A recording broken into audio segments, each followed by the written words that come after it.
Good morning. Welcome, everyone. My name is Ashley. I am the communication specialist here at SAS, and I will be your host for today's virtual leadership forum centering the margins. Can everyone hear me okay? I think oh no, there we go.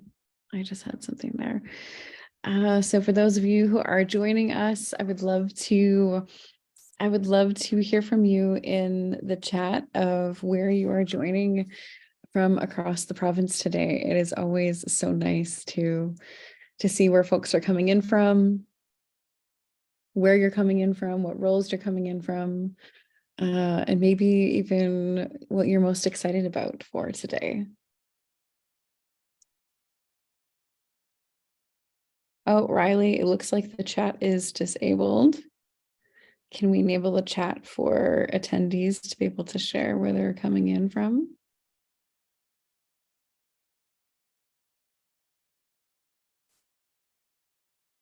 Heather and Tracy, we are just in the process of that. There we go. I think. All right, so while we are getting the chat figured out so that folks can share where they're coming in from, I am going to take a moment and just give us a moment to place ourselves in where it is that we are all arriving from. Sexual Assault Services of Saskatchewan, SAS, is located in Regina, Saskatchewan. We are located on Treaty 4 territory, the traditional homelands of the Anishinaabe, the Nahiawak, the Dakota, Lakota, and Métis nations. While SAS is located on Treaty 4, our work as a provincial organization encompasses all territories across Saskatchewan. As an organization who provides support and advocacy for survivors of sexual violence, we recognize the impacts of colonization on Indigenous peoples, families, and communities, and we are committed to the journey of truth and reconciliation through our work and vision that every person in Saskatchewan is free from threat, fear, or experience of sexual violence. We truly believe that there can be no real systemic change that is not centered in decolonizing principles and reconciliation.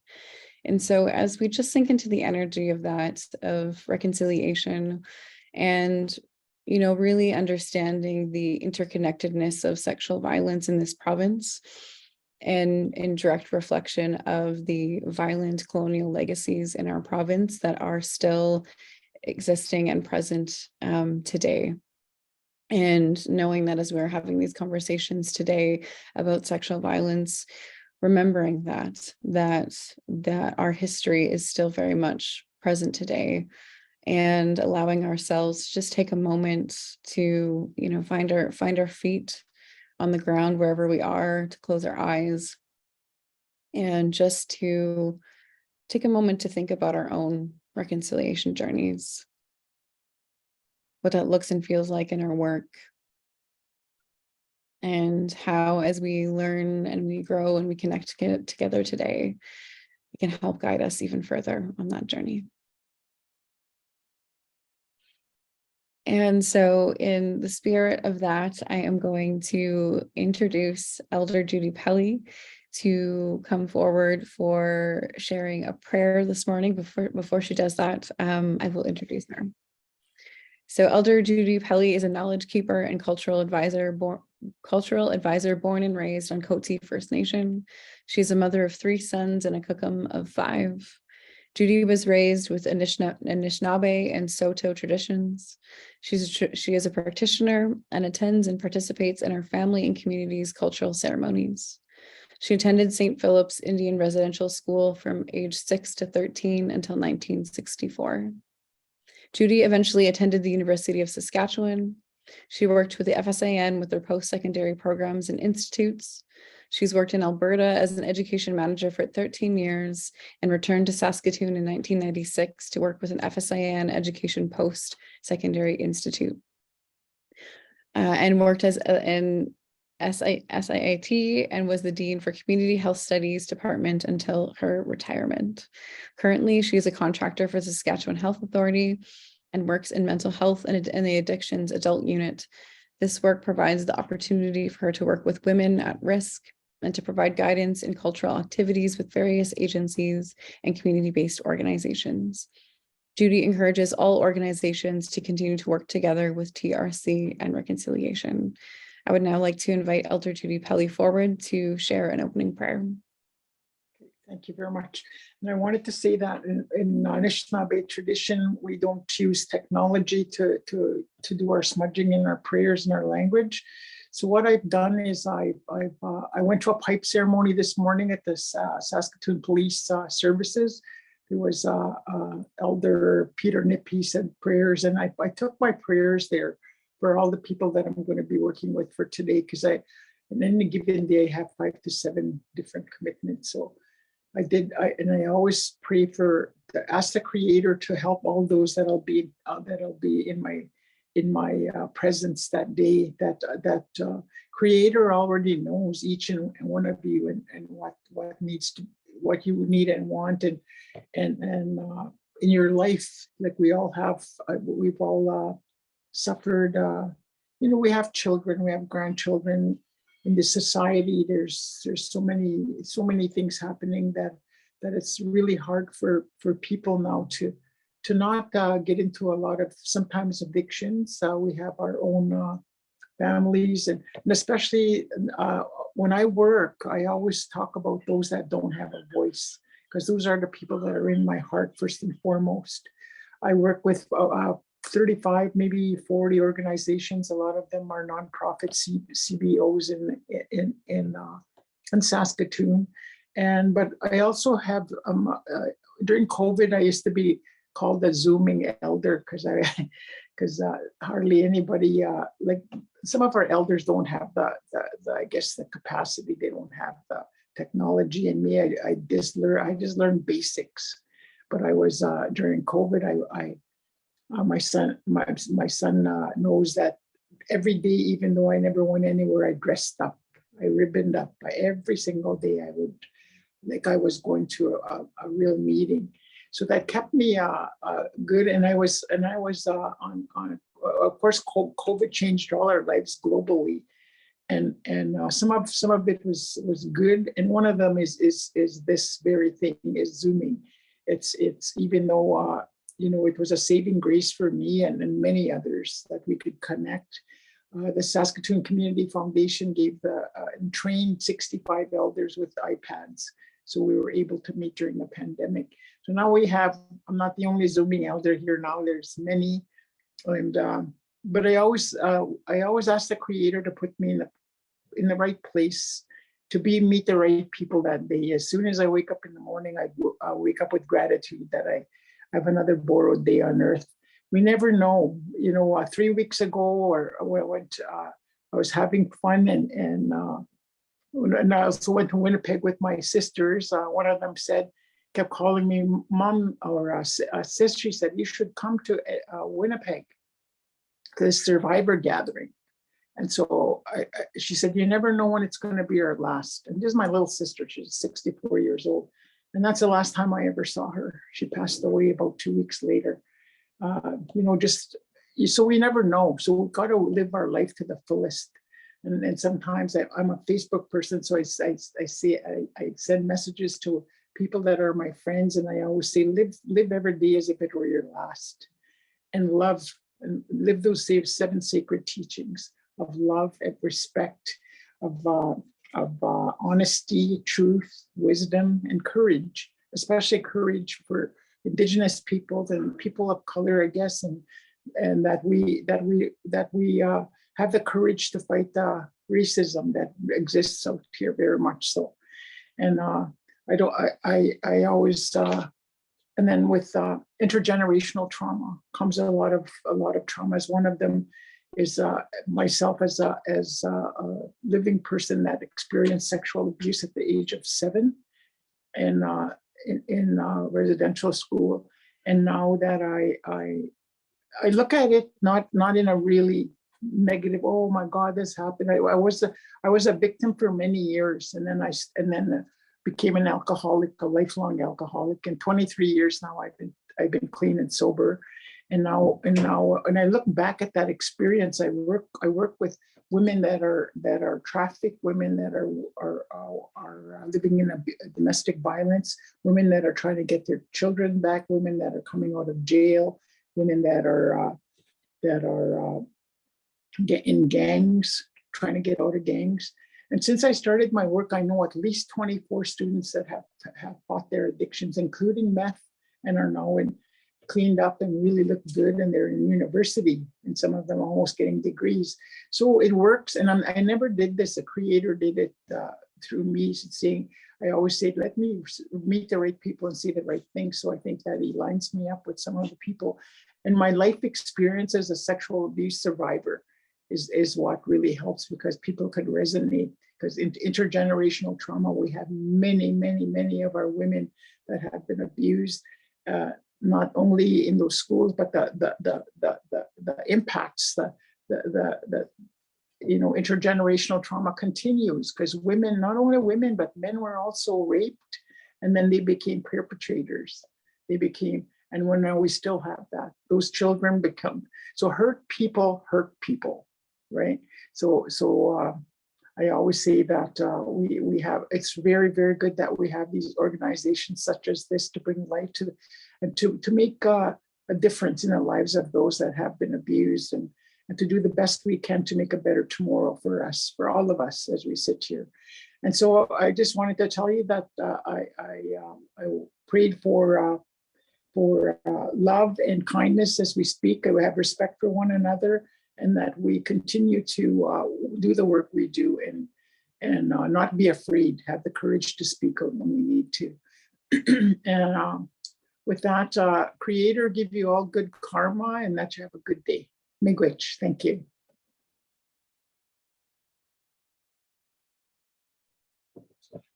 Miigwech, thank you, Elder Judy, for your stories, for your work, for your wisdom, and your uplifting words.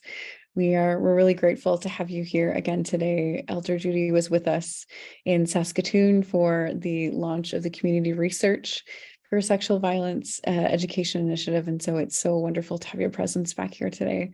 And thank you for your prayers and the blessings that will carry us through today as we are in conversation together. And I wanted to take a moment as well to just acknowledge that we are going to be talking about a very sensitive topic today, and something that can be potentially triggering as well. We know that every time we are here together, and I mean, no matter what spaces we're in together, that those of us likely have lived experience with sexual violence or are very close to someone who has lived experience. And so the SAS team is here for you. If there is any point during our conversations during today where you're feeling overwhelmed and you're needing some support, I will have my coworker Christina share an email and our phone number. So we have staff here that are available to support and talk and to provide anything that's needed. And so I just wanted to let each and every one of you know that you're supported here today as we're having these conversations.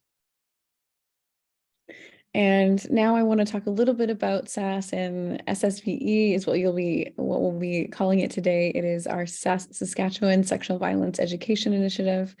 So a little bit about us. SAS is a provincial nonprofit organization that works collectively with frontline agencies, community partners, and governments that provide support and advocacy for those affected by sexual violence in Saskatchewan. Our work centers on 4 core areas: research, education, policy development, and advocacy. Today, we are shining a light on our education initiative. So SSVE, the story behind SSVE is that it really came to life through our research on sexual violence in Saskatchewan. What we do know about sexual violence in Saskatchewan is that it's really deeply embedded in cultures. I know that I spoke previously to our violent colonial legacies and how that is reflected in our current day in the way that we are living, and the attitudes and beliefs around sexual violence, and also the experience of it. But also a lot of the barriers to access and support. We know our work with SAS, we work with 10 frontline member agencies that are in rural and remote areas across the province. And we know that unfortunately, a lot of those supports and access to services aren't available in those different in rural and remote communities across the province where there is a large percentage of our population. And so the research really reflected a lot of that, a lot of the barriers to access and also to education. And so that's really where SSVE came in. And it was all about, connecting with different communities across the province. Last summer, my coworker Samaya and her research team traveled across Saskatchewan to various communities to have conversations about sexual violence education. And that really was the groundwork for the Learning is Healing community report that we released at the end of January in Saskatoon. And then a few weeks or about a month later, we released the full report. And so today you're going to see the evolutions of that project. Samaya is going to speak to the framework and is going to speak to much of the theme that we are really going to be sinking into today, having conversations around centering the margins and what does that mean in the context of sexual violence education. And so I am going to pass the mic off to my coworker Samaya, who's the project lead for SSVE, and she's going to share a little bit more about the initiative and present on the research findings with our principal researcher as well, Dr. Marie Leverett. Thank you, Ashley. All right.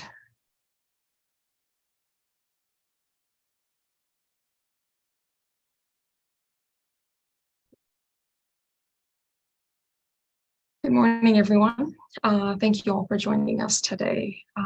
While sexualized violence, it's a sensitive topic and it's a complex issue, and it can be really challenging to talk about a lot of the times. We're really looking forward to sharing more about the Saskatchewan Sexual Violence Education Initiative with you all today. The spirit of this initiative is it's deeply rooted in the idea that learning can be a form of healing. And when we know better, we do better. So we'll start off by sharing more about today's theme, which is centering the margins, followed by a brief introduction to the program, and then we'll dive into the research findings, the sexual violence education framework, and related workshops, and finally talk a little bit about accountability as community members, service providers, and leaders. Now, as I'm here with you all today, I can't help but reflect on my own experience of moving to Saskatchewan. So once upon a time, many, many years ago, I was a bratty, sassy teenager living in South Africa who basically threw a fit when my folks told me that we're moving to a place called Saskatchewan. I had no idea where that was or what to expect. So naturally, I reached out to my best friend Google, because let's be real, that's what every self-respecting millennial does when they don't know the answer to something. They reach out to Google. So I typed in Saskatchewan and the images just filled my screen, and instantly it was pictures of the prairie flatlands, rich with wheat and farming equipment. There were pictures of urban areas such as Regina and Saskatoon as well. Now, cut to a couple years later of being here in Canada, that narrative really didn't change much. Turns out, even in other parts of Canada, when you ask someone to describe Saskatchewan, their first instinct is to say flatland. But as I traveled through the province for this initiative, I had the opportunity to finally see how vast and varied the landscapes within this province are. The lush boreal forests up north, the rivers, the lakes, all of it comes together to paint a more vibrant picture of the province. However, when we think about the province, when we think about Saskatchewan, we often neglect to think about these regions. Similarly, when we have conversations around sexual violence education, services, policies, legislation, we often leave out the voices of those living in these regions as well. By centering the experiences and perspectives of individuals who are often marginalized or excluded from conversations and solutions around sexualized violence, we can gain a more nuanced and comprehensive understanding of the complex ways in which sexual violence impacts different communities and individuals.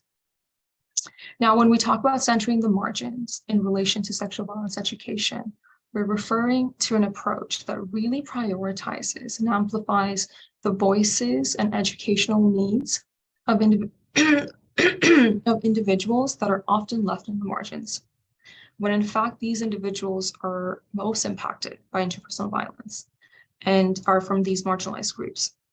This includes people of color, Indigenous communities, the queer community, individuals living with disabilities, and newcomers, among others.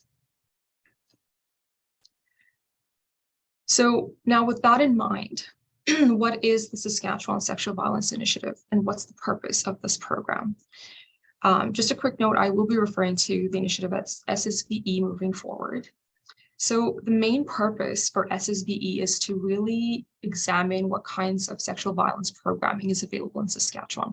That was our initial goal, is to figure out what's available, what's out there, and determine where the gaps are, and then go on to creating education that truly reflects the needs of the community. And it's trauma-informed, it's intersectional, age, and culturally appropriate.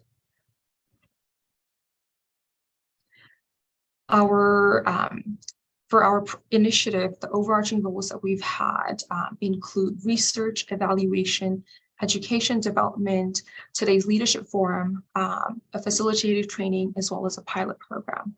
So today we'll be walking you through all of the different objectives that we've had and kind of our progress throughout our journey. And at this time, I'd like to invite Dr. Marie Leverett to come on in and share some of the key findings from our research phase.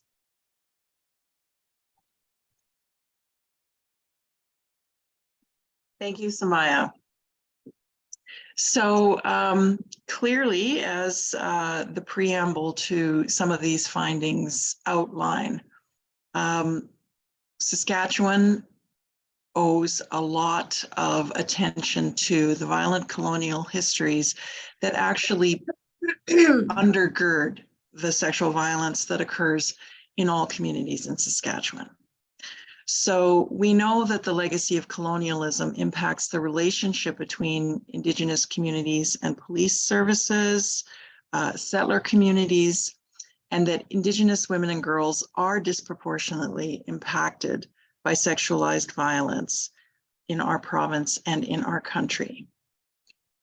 As Elder Judy has pointed out, intergenerational trauma persists because of the legacies of residential schools, which has had long-term impacts on Indigenous communities, including high rates of intergenerational trauma, substance abuse, and mental health issues. And as a settler-descended person, I also want to say that this legacy has a corollary in settler communities in terms of the desensitization to the violence that structures settler colonialism.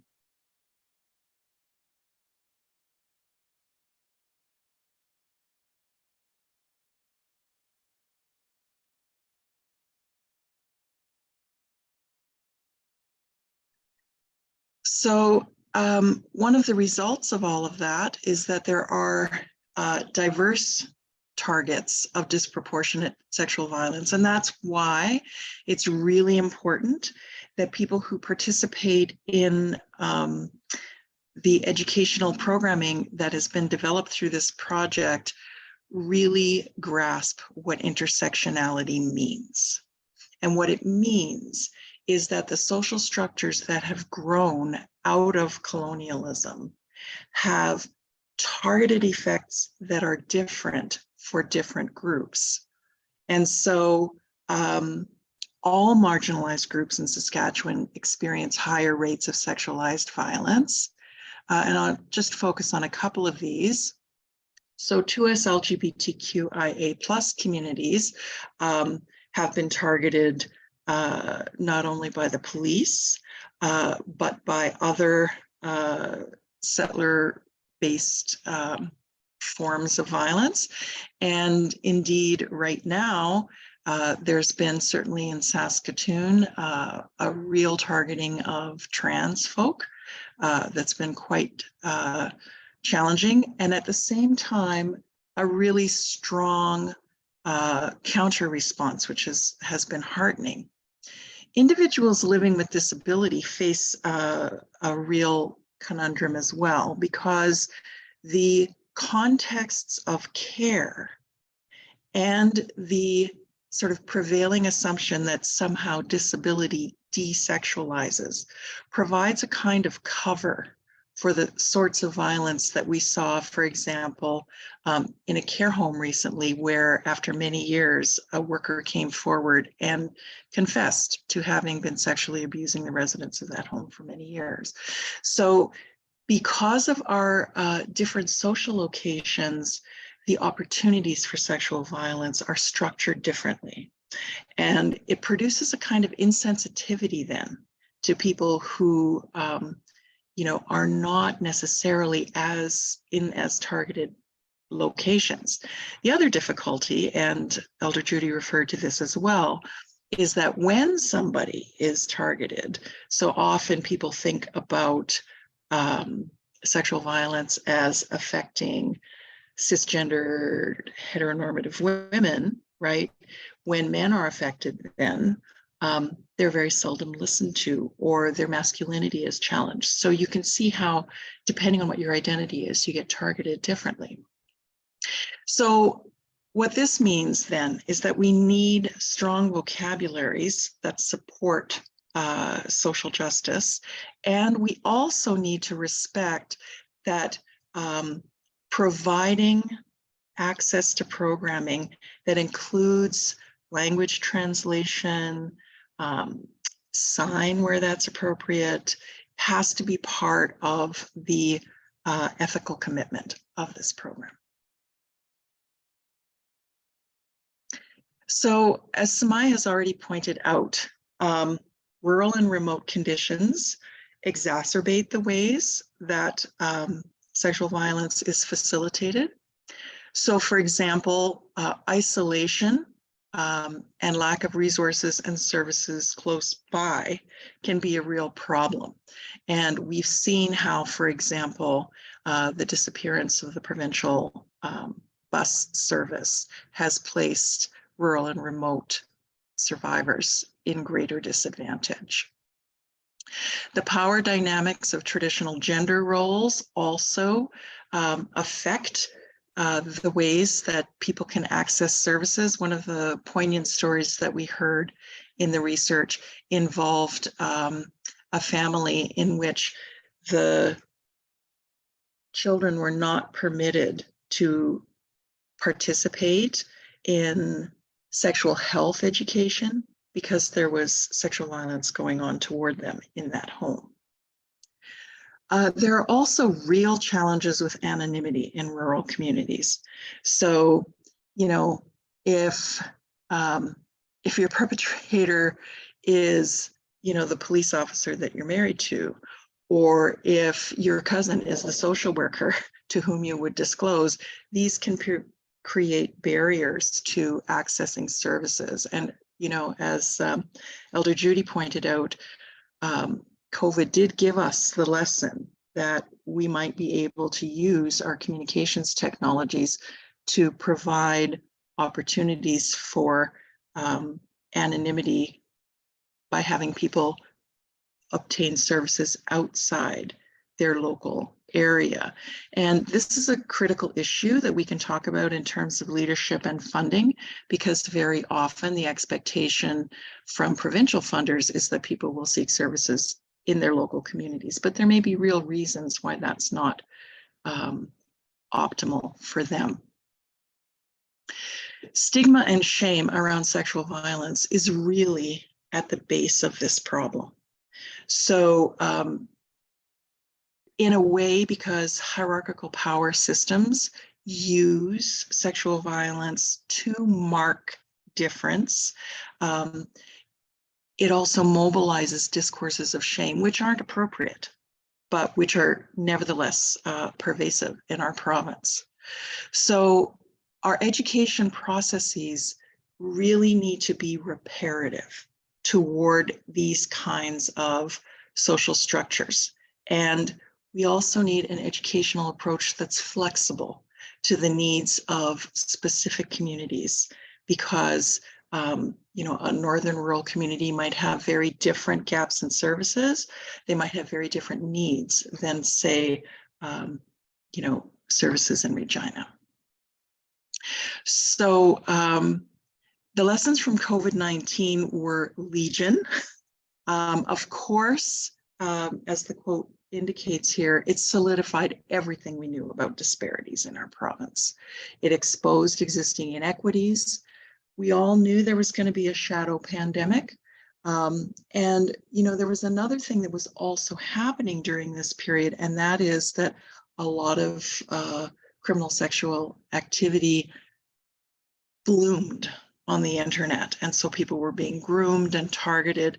And really, you know, members of my generation are not necessarily as attuned to how vulnerable people can be to sexual grooming online. Obviously, there were very strong asymmetric gendered impacts to the COVID pandemic.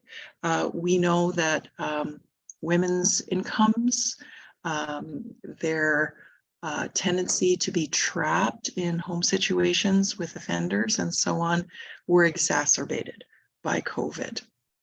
And there was decreased access to services. Sexual health education basically disappeared practically, you know, as the pressures on our systems from COVID continued. So we also really learned through COVID the ways that sort of relational connections or disconnections influence mental health outcomes. And that's one of the shadow pandemics that we're all still dealing with. So we live in cultures of violence perpetration, and people are sometimes so oblivious to that that it's really important that our educational programming draw that to everyone's attention. So we have these prevailing norms, beliefs, and attitudes that condone or even encourage sexual violence. And in environments like that, what happens is that there's no accountability, people get away with it, becomes part of their formation of an identity, right? There are people in the world, think about what's going on with Hockey Canada right now, where people think that perpetrating sexual violence is a rite of passage, right? This is terrible. And, you know, making accountability for that is important, because the shame game places the blame on survivors.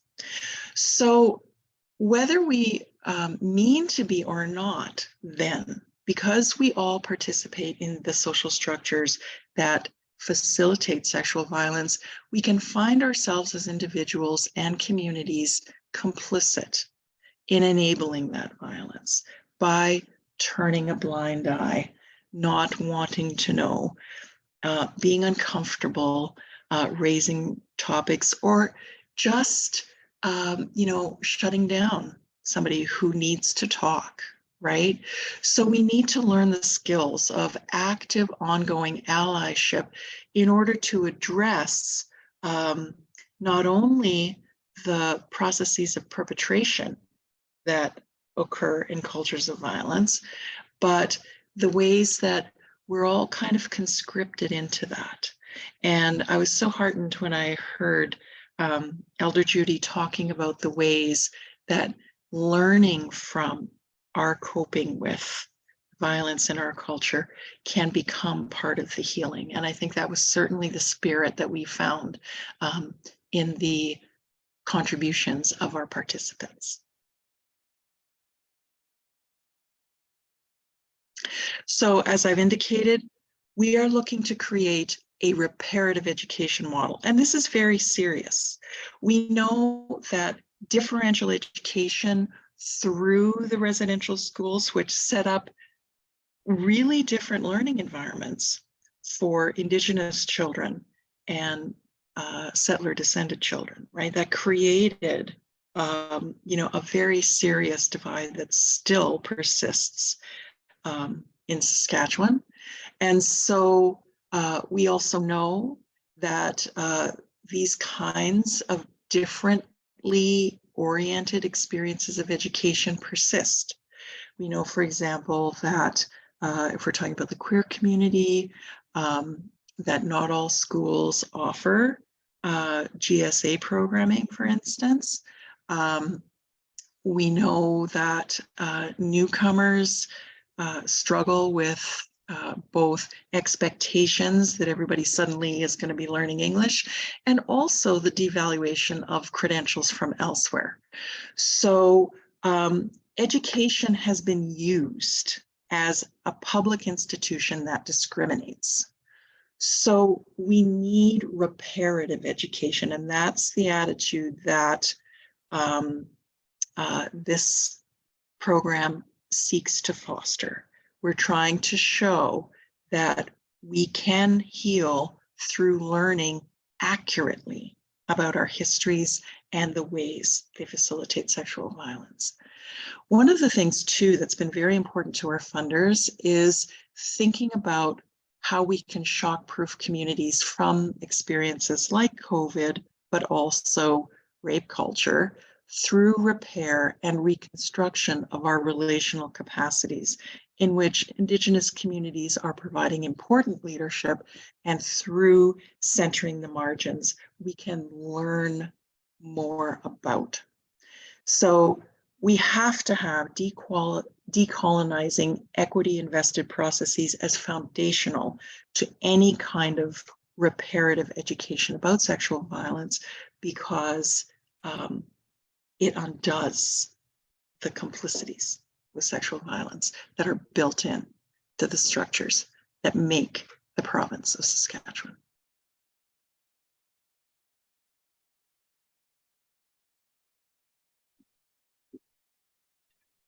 Okay, so we have this research as a foundation. So how do we build on that? What's next? So developing intersectional education is a critical aspect of preventing and addressing the issue of sexual violence in our province. However, the process of systematic monetarization can really impact the way sexual violence education is approached and implemented, and particularly in regard to the marginalized communities. One of the quotes that really stuck with us from the research was the idea that education needs to incorporate and align the voices and the needs of different communities. It needs to be intersectional. When folks are going into trainings, they're having a hard time identifying with the material and finding equity within the content. So that is something that we need to be focusing on moving forward, to ensure that everyone feels at home and feels that their education is a part of their healing. So for SSVE, the first step for us was in doing that was to involve an education development team. So we established this team, which includes subject matter experts that work with individuals from various demographics and marginalized groups, including newcomers to LGBTQIA+, and individuals with intellectual disabilities. Several age and cultural demographics were also included, so we can develop sexual violence education that folks can really identify and feel a sense of equity in. Now, in addition to that, in addition to the education development team, we've also gathered an Indigenous advisory, and this is really to provide guidance on how to continue to engage with Indigenous communities in a respectful and a meaningful way. It's also to ensure that Indigenous perspectives, knowledge, and culture is really taken into account when creating and delivering sexual violence education in the province.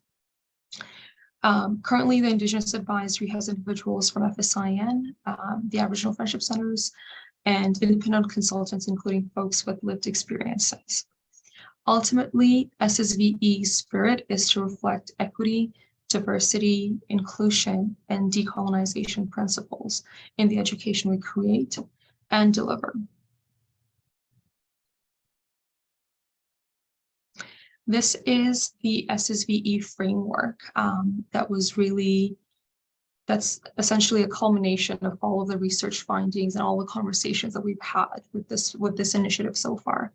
It really highlights the needs and the gaps that community members and service providers revealed throughout the research.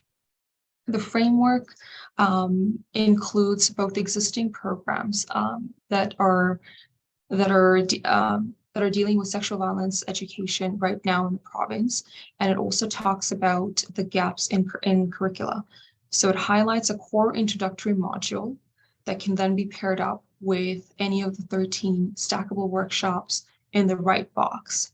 And we have topics that include navigating informed consent, to healthy relationships, to rights and responsibilities, to responding to perpetration and complicities, online safety, the topic of coercive control, a network mapping session, as well as cultural safety and a land-based healing module, among others. So all of these topics that are being offered within the framework were deemed as gaps in education by the research participants. And, this is a living and evolving framework. It's designed to really establish repair and support networks of mutual care and co-constructive action. One of the foundational pieces of the framework is community collaboration. Having that meaningful conversation and collaborative preparation is a crucial part for SSVE prior to developing or delivering an education in a community. By consulting with community first, facilitators and programmers can really gain valuable insights into the community's priorities, their values, and their beliefs. And then these insights are invaluable when it comes to the development of the educational content because it reflects the community needs and really promotes understanding and respect for the diverse perspectives.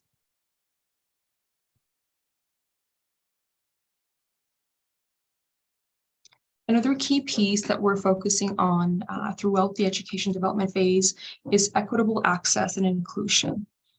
Now, the idea of availability not equaling accessibility came up time and time again. Just because a program, or training exists in an area does not necessarily mean that it's accessible to everybody. So how do we go about ensuring that? One way that we hope to ensure that with the SSVE program is to ensure language diversity, having clarity in terms of using plain language, inclusive terms. And then in addition to that, having multiple modes of delivery. That's also really critical as we want to make sure that trainings are adaptable for both in-person as well as virtual settings. It's also very crucial that things that we're creating are culturally responsive and reflect the community and their needs. So one of the pieces that we'll be sharing today at this forum is the framework and the workshop catalog. So we collaborated with Saskatchewan-based artists and illustrators for this catalog, and essentially highlights the different components within the framework, as well as providing detailed workshop descriptions. Now, the sketches and illustrations that you've seen throughout this presentation are in fact part of this catalog. And this slide really provides a sneak preview of what the cover looks like. The cover incorporates points of interest and key elements from various different Saskatchewan towns and cities, and really symbolizes the research journey across the province for us. Another component that we've incorporated throughout this catalog, and it was really our executive director's vision, was the multicolored ribbon that travels through these various Saskatchewan landscapes throughout the book. The ribbon really depicts the healing journey represented by the Red Road, which was shared with us previously by Karen MacArthur through her healing posters. And really the multitude of colors in the ribbon represent the diversity and the unique experiences of populations and geography in the province. The idea is that despite our differences, we are committed to walking this road, and our communities are weaved together on the shared principles of inclusion, equity, and reconciliation. This catalog is available for viewing on our website, and my coworker will drop the link in the chat. And you can have a look at it, you can download it and read through the workshop descriptions to learn a little bit more about each of the different topics that we're creating.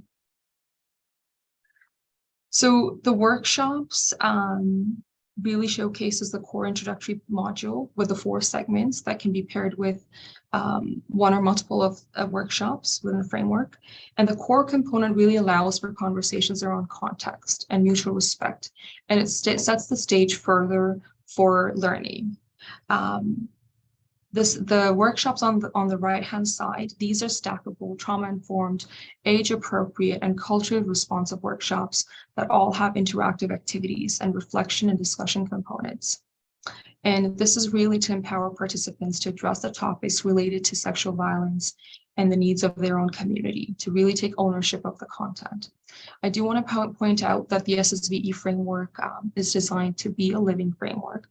So based on ongoing feedback and evaluation, our intention is to build on this framework and really to improve the existing components over time.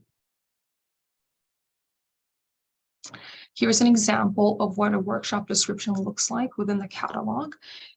It goes on to outlining the duration, the purpose, the key topics. The duration reflects the maximum amount of time it would take to complete a workshop. Now, this may vary depending on the target audience for the workshop. For example, if it's catered towards children, it might be shorter than that's tailored towards adults. For example, the Beyond and Yes, No workshop, it's the first workshop that we've been developing here at SAS. And then essentially the 2.5 hours would be reflecting the maximum amount of time it would take. But depending on the different intersections, we are tailoring it to different groups and different target demographics. The remaining workshops will be developed quarter by quarter with the support of our education team, as well as our Indigenous advisory over the course of the year. In addition to each of the workshops, we're also creating infographics that are pertaining to the topics as well as vital research findings. So right now we have the COVID-19 infographic that we've created, and this is also available to the community through our website, through the SSVE page. And this can be really used to showcase the impact of COVID-19 on gender-based violence, specifically sexual violence, and be used as a resource by the community. And finally, we will be piloting the SSVE core module and the Beyond Yes and No workshop with one of our main member agencies this April. And following that pilot training, the remaining workshops will be developed, and then we'll be having multiple cycles of train the trainers carried out after that. All right, so now that we've shared all of that information about the SSVE program and our vision for it with you all, I'd like to open up the space for some conversation around the idea of accountability, individual and group responsibility, and accountability when it comes to sexual violence and sexual violence education. So things like what can we do as a community member to better support survivors of sexual violence? What can we do as service providers or agencies? What about funders and leaders? What role do they play in accountability around the issue? So we've created a Mentimeter for you folks attending today to have a look at. And the instructions for it will be in the chat, but you can also scan the QR code. I'll give folks a minute to do that.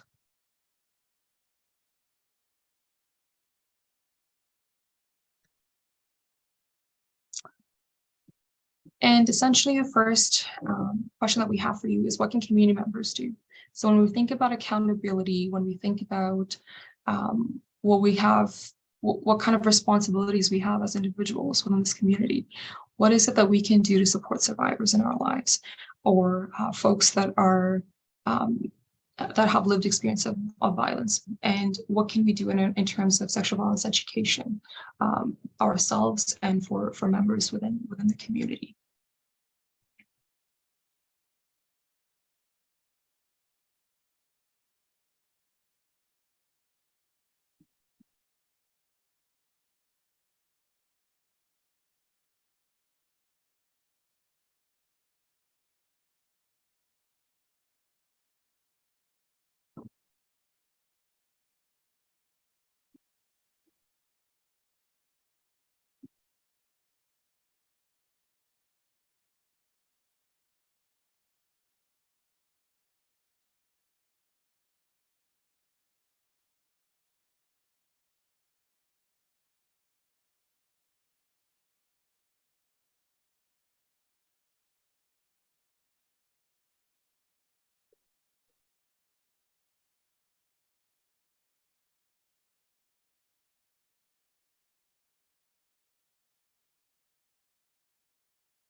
These look great. I'll start reading a couple of these off while folks are still populating the space. So promotion and engagement of educational programming, yes. Reconciliation, responding without judgment, creating safety, centering survivors, that is crucial. Creating safe spaces, role modeling, help to find help, provide a safe space to listen, to support, to validate, to encourage education, to provide empathy, accessible support, to advocate, to learn, to be flexible, to believe, to stay steady. Oh, now I lost my where I was with all of the words. To validate, to take SSVE. Yes, that's a good one. To believe, to connect, to stay steady, to help find, I like this one, to help to find help. Really, reconciliation, change curriculum. Yes, create safety, educate, make suggestions. Marie, I'd love to hear some of your thoughts on these word clouds. I so appreciate the input that community members and participants have made. You can see how a virtual space can facilitate participation by folks working in a hybrid space, and I think that's really important.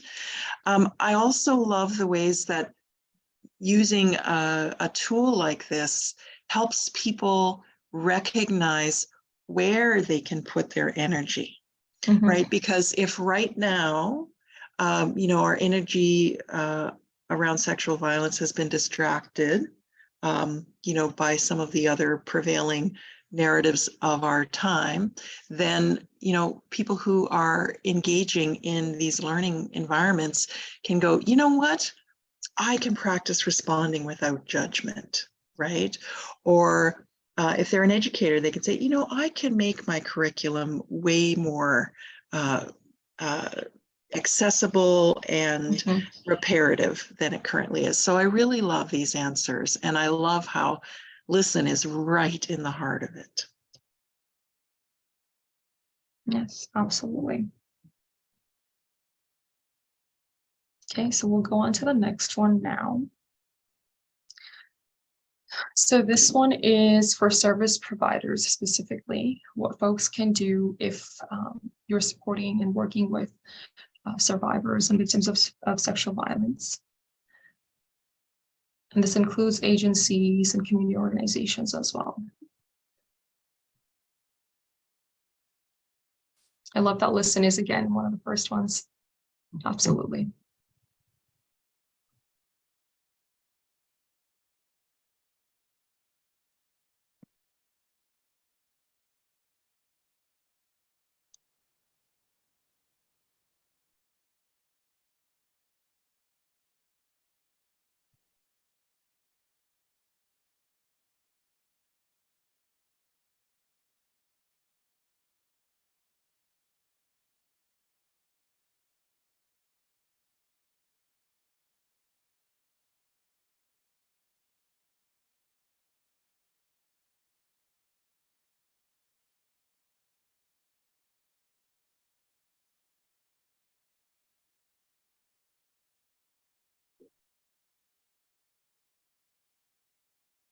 I really like that practice humility has come up, because we talked a lot about this during our research too, where the idea that a lot of professions are intersecting when there's supporting survivors, and the ability to practice humility is crucial if you're wanting to create that holistic, positive space for survivors.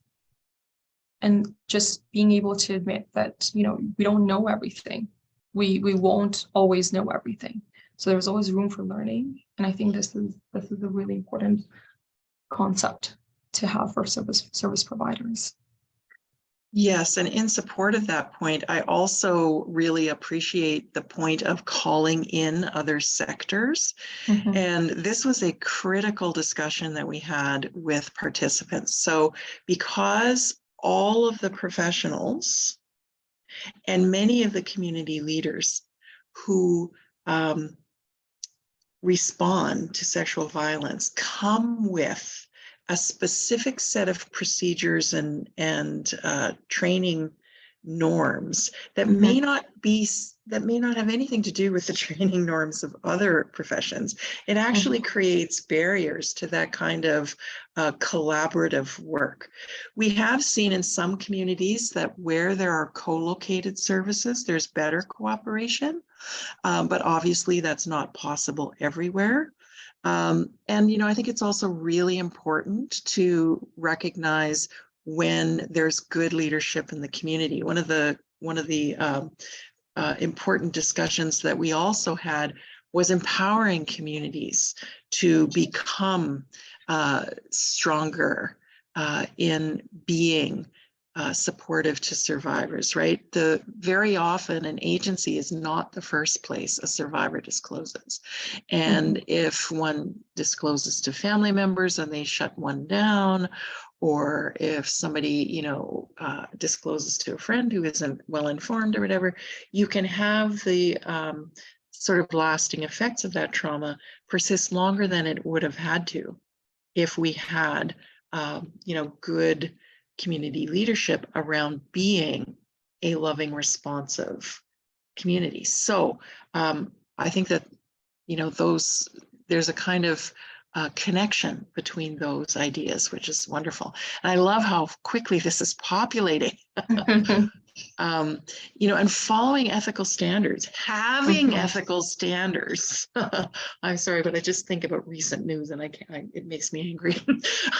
But having ethical standards whereby those most affected are the ones who are consulted and whose perspectives on ethics prevail, right, is a really important reparative step. I love empowering being there because that's exactly what we need, right? Sexual violence has been used as a tool of disempowerment. And so when we empower ourselves and each other to stand up to it, you know, it's fabulous. And service providers really are in a good position to assist with that. I also think that sometimes people don't really even recognize that they're service providers, right? Like we have laws that say that, you know, in an educational setting, if somebody comes forward with an experience of sexual violence, that we have an obligation to ensure that they are supported, that, you know, the violence is reported and so on. And yet, how often do educational environments see themselves as service providers around sexual violence, right?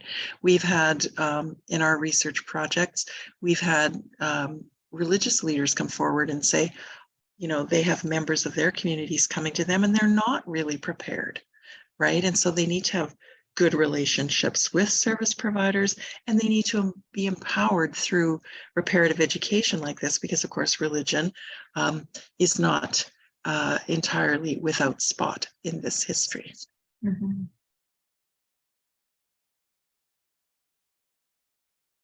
I love this point that has just come up in the chat too about being on a town council and how amazing. Can you imagine if every town council in Saskatchewan participated in this education program?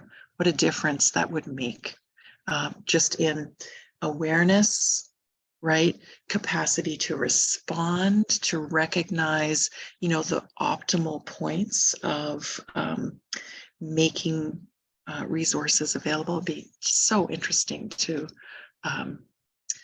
see that kind of commitment to this kind of education. So thank you for that, Ryan.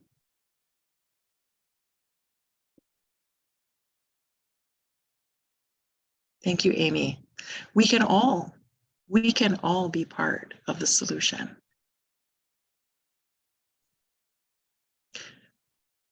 I gotta say, what funders and leaders can do, that really grabs my attention.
Oh, I love prioritizing holistic care.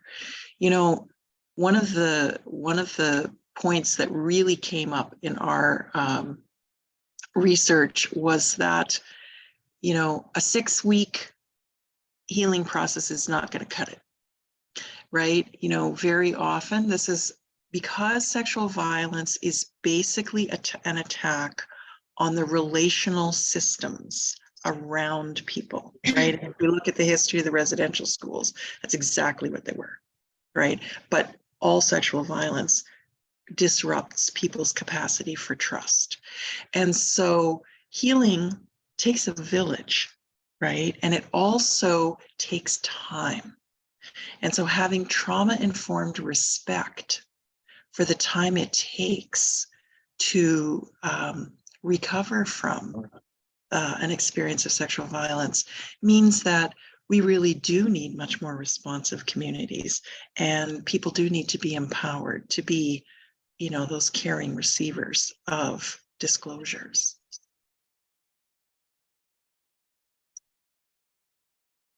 The one that I resonate with a lot is investment in prevention. It's investing in prevention education. I think that's something that also came up a lot. The idea that a lot of frontline agencies are not able to do prevention and education work because they're so strapped on capacity.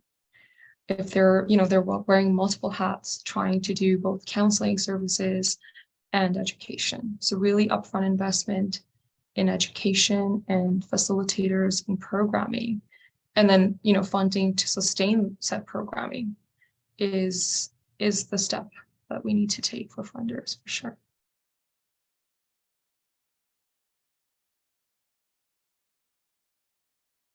What a smart group. Mm-hmm. Right? Addressing privilege too is really important, because very often it's the most privileged who are making decisions for the most marginalized. Mm-hmm. And, you know, that's a big knowledge gap right there.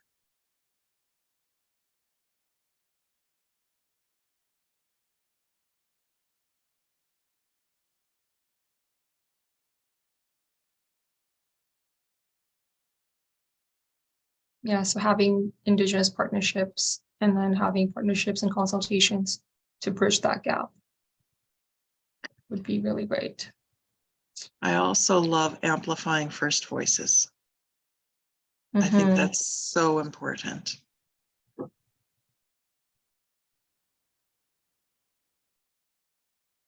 Transparency and follow-up is also really important, right? Sometimes, you know, there can be kind of feel-good news stories about, you know, new directions in, you know, leading pathways that respond to different kinds of community needs. But then, you know, the follow-up can be quite patchy. So, you know, that kind of accountability, I think there's the reparative emphasis in this program is really on deep accountabilities, right? Holding ourselves accountable to each other for making better environments for people in all kinds of ways. And one of the things we certainly saw was that when people's basic needs are not getting met, so if there's not housing, there's not transportation, healthcare is stretched to the max, and so on, then that just facilitates vulnerabilities to sexual violence. And so, yeah, there's really important insights that are coming out of this research.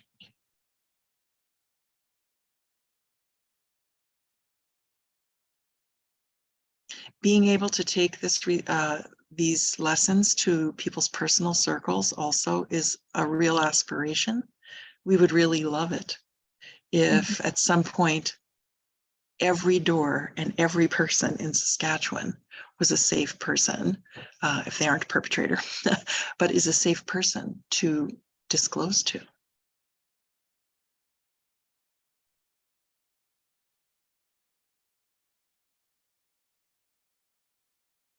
All right, thank you everyone for sharing those great quotes and for sharing your ideas about accountability. So before we end off this presentation, I just do want to make some acknowledgements. A program of this magnitude would not have been possible without the dedication and support of our member agencies who helped arrange focus groups and interviews across the province. I also want to acknowledge our key partners, including the Community University Institute for Social Research at the University of Saskatchewan, and specifically Dr. Marie Lovert and Isabel Finley and their team for their incredible work with this research for SSVE, as well as the Federation of Sovereign Indigenous Nations at the CIAN, who is a key partner for this initiative. And finally, of course, we're grateful to our funders that did make all of this work possible in the first place. This includes the Department of Justice Canada, Women and Gender Equality Canada, Community Initiatives Fund, and the Saskatchewan Community Foundation. And in addition to that, of course, I do want to extend my gratitude and big thanks to all of the illustrators that took part in this project with us, Mercedes, Alora, and Hannah, for their great and incredible work with this catalog. And for event support, you know, I want to thank our community panelists that you'll be hearing from in a short bit, and Aspen Films, as well as the SAS team that's here today. So I'll pass it over to Ashley, and I believe we'll be going on a short break, and then we'll hear from our community panelists. Thank you, everyone.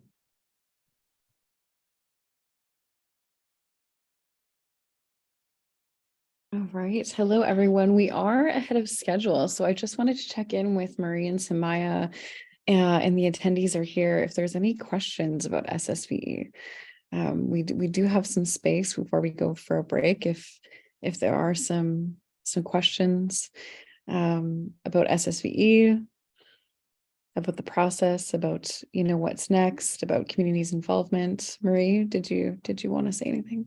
I do want to say something. So, and I think Samaya will concur with this.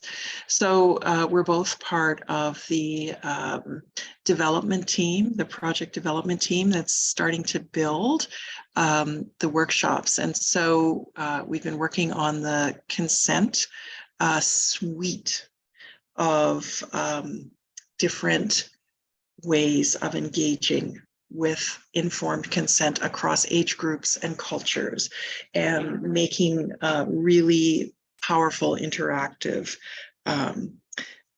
workshop designs for that. And I have to say, it's such a joy to work with this team because, you know, it's not one workshop. It's not a one size fits all, right? We have people working on, you know, interactive learning spaces that are appropriate to somebody who's, you know, 5 to 9 years old.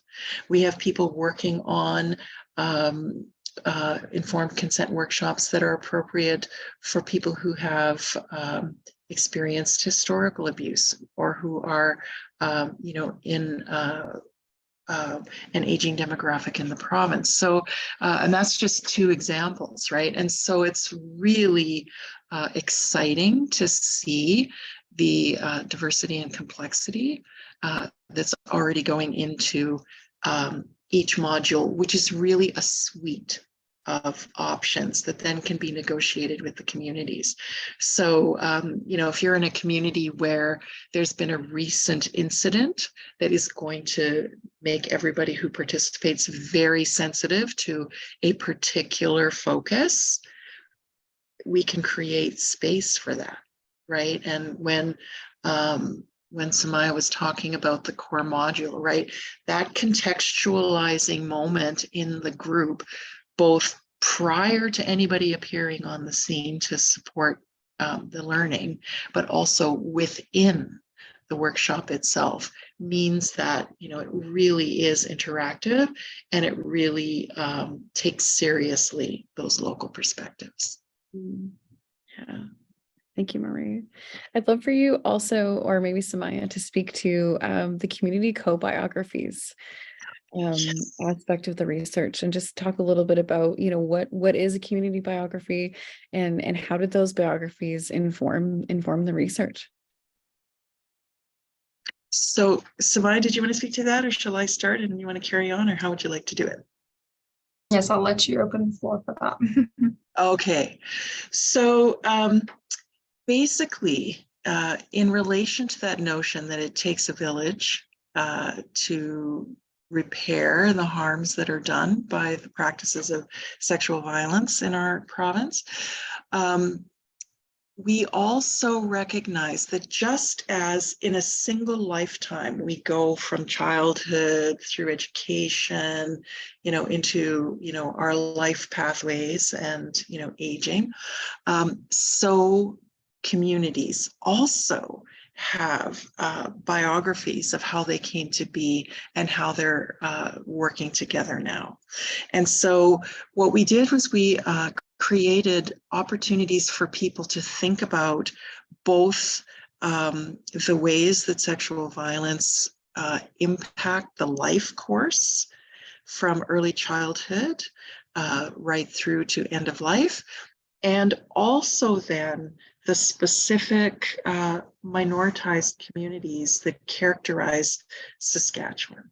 And so we think about the specific histories that inform what's happening in Indigenous communities, how homeless people and sexual violence intersect, how people who have disabilities might be somewhat more isolated from each other as a community, right? And how that affects what people learn and about sexual violence and the kinds of services they can access. So we worked through all of those with every community in which we engaged. And so that is really guiding the sort of comprehensiveness of the approach. And it's because of that, actually, that all this emphasis on unique communities, the importance of addressing language barriers, access barriers, just were central to the ways people thought about what a really reparative educational framework could be. Mm-hmm.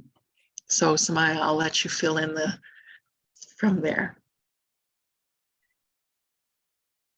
I think what I'd love to add to that just is how beautifully it showed, like it was a visual representation of a community. We were using flip charts and sticky notes, and it just all came together, and you could really see where ideas and concepts were concentrated, even in terms of the life course. One of the things that came up over and over again in every focus group was the idea of consent, and the topic of consent and how that needs to be incorporated within our education. while there is education around consent right now, and there's great resources out there and there's organizations that are doing great work. However, having that tailored approach where we're talking about consent, and as Marie said, like talking about context and how one person might view consent in one way versus the other, and how do we bridge that gap in knowledge. So I think that was something that was really beautiful, just to see it visually being represented, even in terms of the number of stickies on one flip chart. Really, just you could see the which areas needed more attention. So I think that would be, yeah, this is a practice that I'm really happy that I got to be a part of, and I could definitely see this being used even within a workshop as an activity. Absolutely. And, Amelia has put a comment in the chat. Amelia was one of the graduate students who has been part of the team, and points out that it's really common for people to appear at, a service door, and folks might not even know who else to refer somebody to. And if the service provider can't respond to the specific need, then the person winds up going away without any kind of support at all. And part of that is actually created by this absurd situation that we live in which services may have to compete for resources. And so that creates a barrier to that collaborative communication that we actually need to be able to ensure that folks get their needs met. And, it's not that hard to do, but when we talk about cultures, right, and specific cultural needs, we're also talking about professional cultures, because they can become real sort of sticking points. And I'll use just a couple of examples, right? So, when you think about the healthcare situation around sexual violence, right, what you have often is a survivor who may or may not even have a support person in the room, and a medical professional who may or may not, have sensitivity training towards sexual violence. For example, doing a rape kit in a way that could be re-traumatizing, right? So our first research project really emphasized the deep need for sane nurses, people who have specific training in how to get rape kit evidence in ways that are empowering to the survivor and that would improve the abysmal conviction rates that we get, in part because our whole system, you have to think about it. The whole legal system in Canada is based on appropriating lands and getting away with crimes. So, if you think about the ways that the system is set up to invalidate survivors, right, then, the healthcare professional who's there might have every good intention in their heart to support the survivor, but because of their training to be efficient, right, 7-minute meetings, right, and that lack of trauma-informed education, reparative education around this, they may find that, somebody else in the system is discouraging, getting rape kit done, for instance, and that's not because that other person doesn't have all kinds of care in their heart. It's because they've already seen the fallout, right? So, all of us can be better educated about how to respond.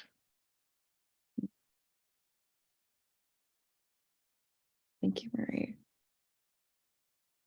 All right. Hello and welcome back, everyone.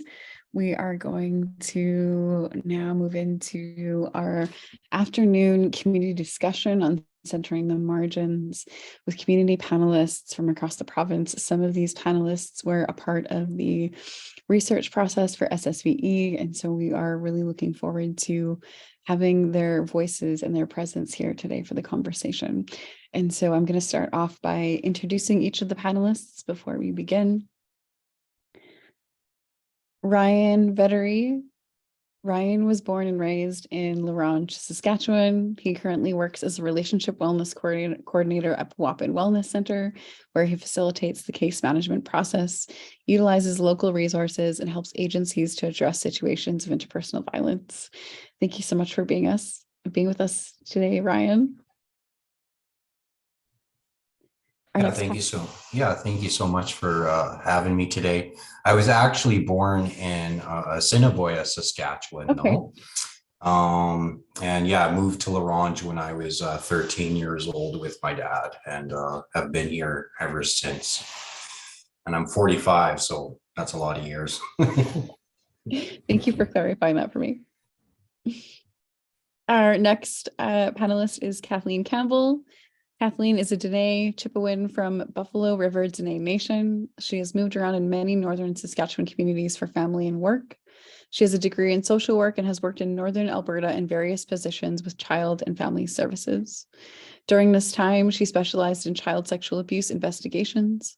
She has also worked as an income service manager for the provincial government. And 2 years ago, she moved back home to her reserve and started working as the health director for Buffalo River Dene Nation. Welcome, Kathleen. Thank you. Thank you for welcoming me, and thank you for inviting me, actually. Thank you so much. And yes, it's been a change since I moved back home, for me anyway, because I moved out of home like on the reserve when I was about 12 years old. So now returning as a grown adult, I'm like, wow, nothing's changed. Not much, just people have grown. Yeah, it's probably feels to come back home to those roots and to be in service to the community in the way that you are, right? Thank you so much for being here today, Kathleen. Our next panelist is Dakota Adams Beaverye. Dakota Adams Beaverye is a Dene Michif Two-Spirit lesbian woman born and raised in Prince Albert, Saskatchewan. She completed her education degree with SUNTEP and now works as the Indigenous and Cultural Project Coordinator with Saskatoon.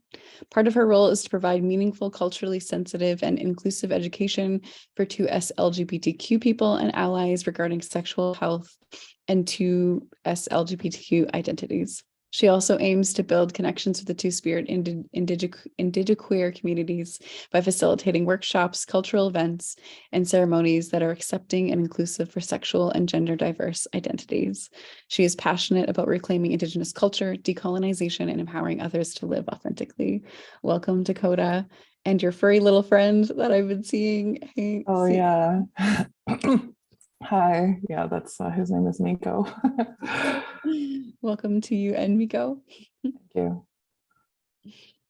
And our last panelist, last but not least, is Ariel Brown.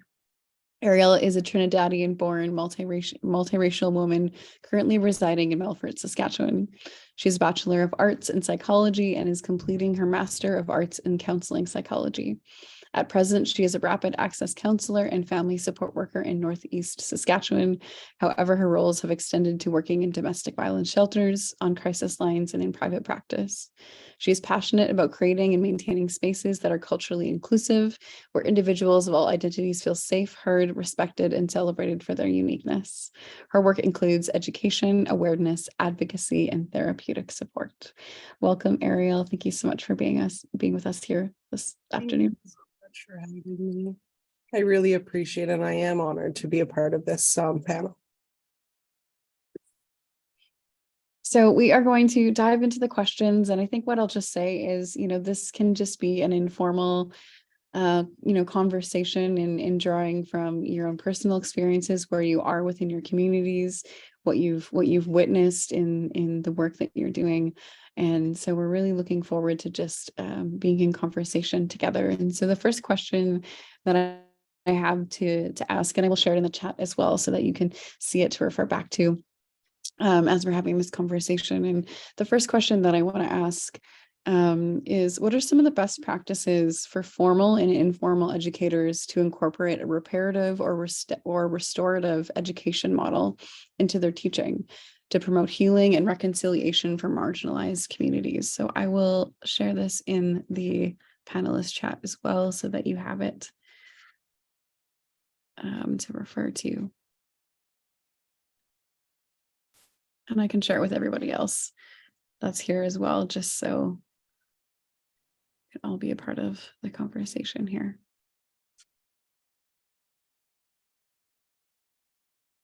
So who would like to begin?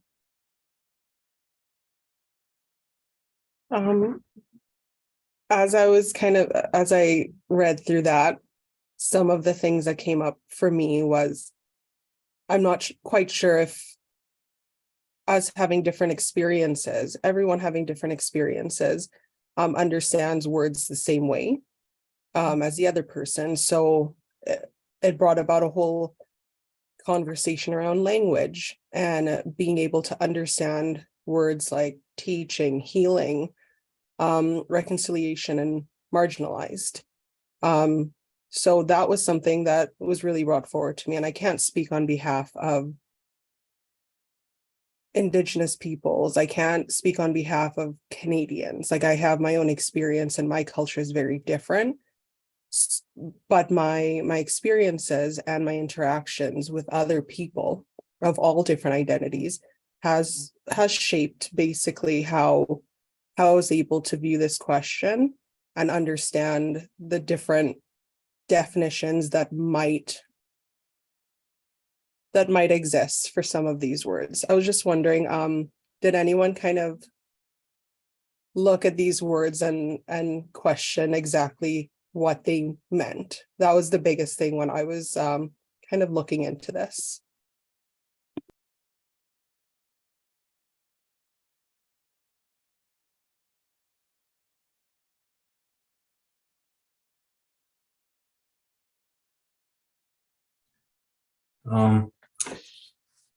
So I joined the Piwapan, which used to be the Women's Centre, back in 2021. They launched a program which started off as the Domestic Violence Coordinator, which we did change to Relationship Wellness Coordinator because coordinated domestic violence just sounded silly. And the idea behind the program is using that holistic teaching and view when dealing with the participants in the program, meeting them where they're at, listening to them and their needs, and working with the family as a whole. So some of the best practices that I found in the work that I am doing is listening to the participants, seeing what their needs are. They know better than anybody else what they need, right? The supports that they'd like to receive. Dealing with the clients, I do go into the high schools. I deal with adults. I deal with, I shouldn't say deal, I work with, the most vulnerable out in the community as well, who live on, who are houseless. I won't say homeless because their home is Larange.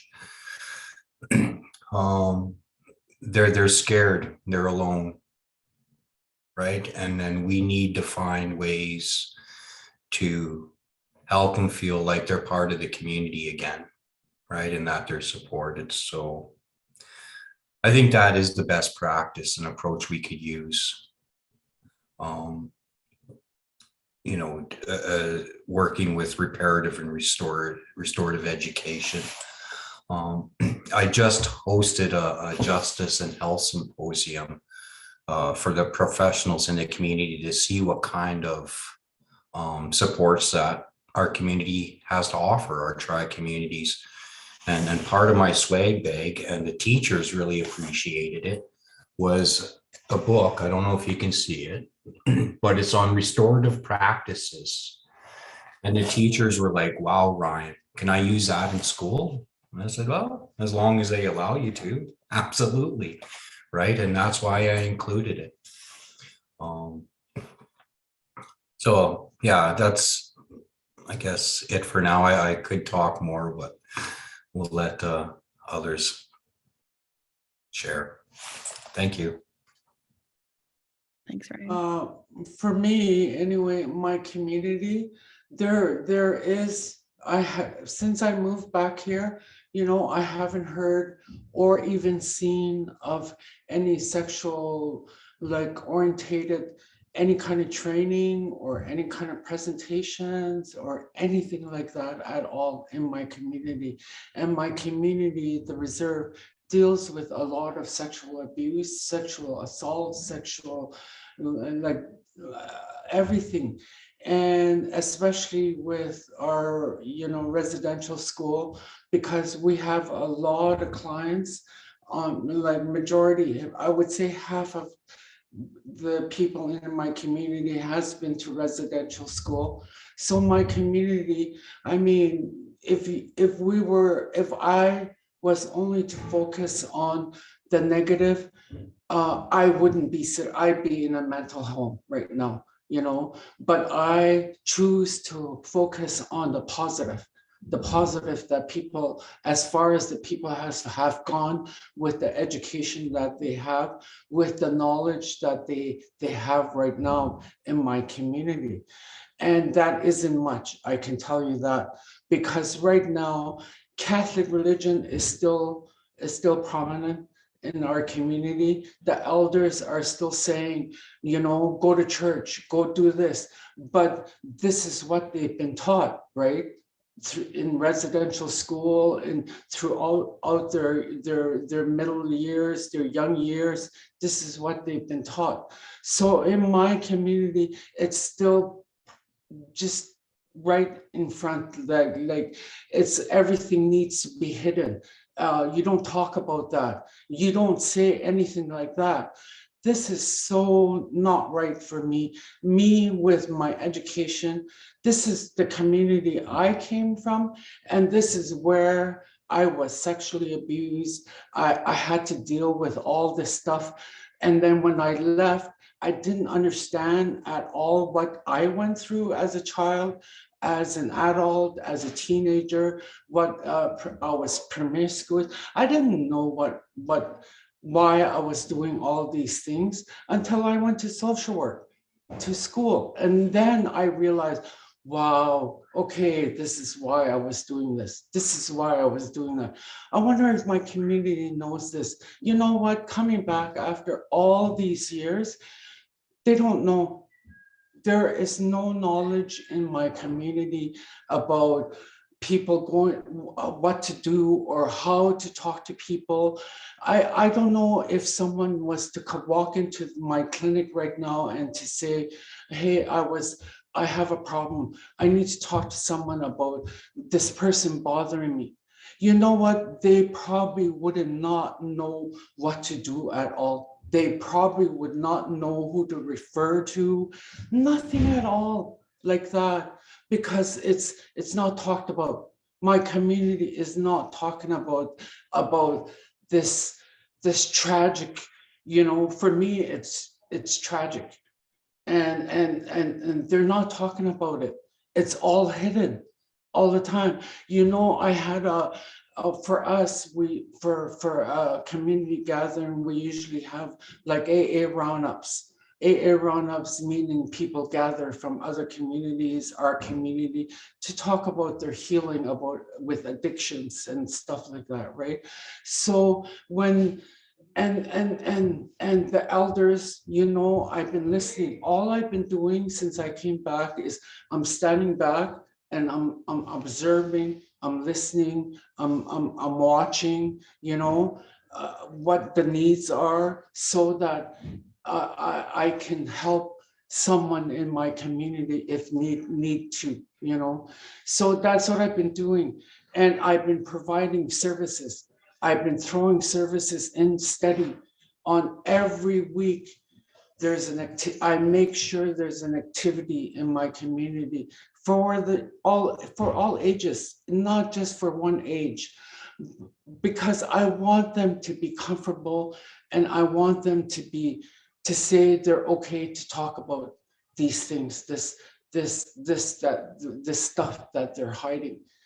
And even like when I was telling you about the AA roundups, now the elders that are older than me, maybe they're in their late 60s, maybe early 70s, they're coming out saying, I was sexually abused.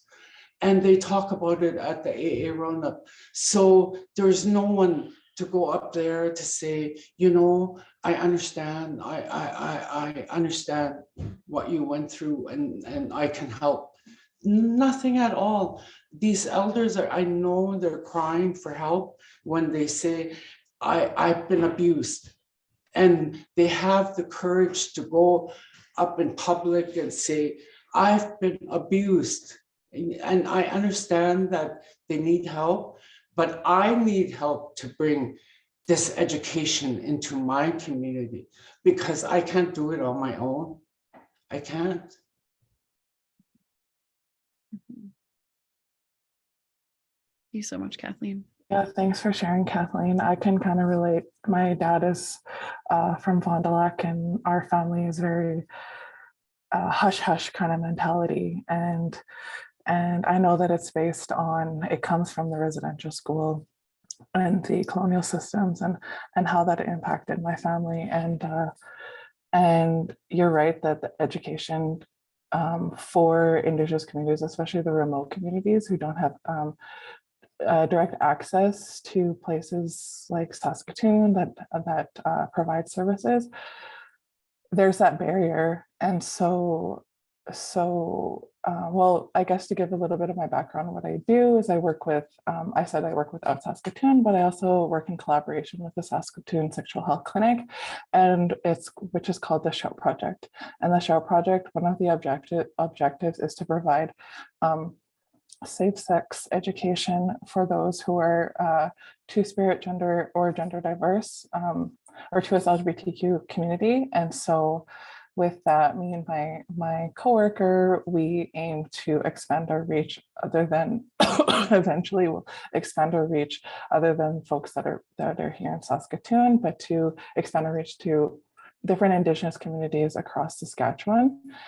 And so, yeah, this, as someone showed, the Shout Project, which is in the Saskatoon website, and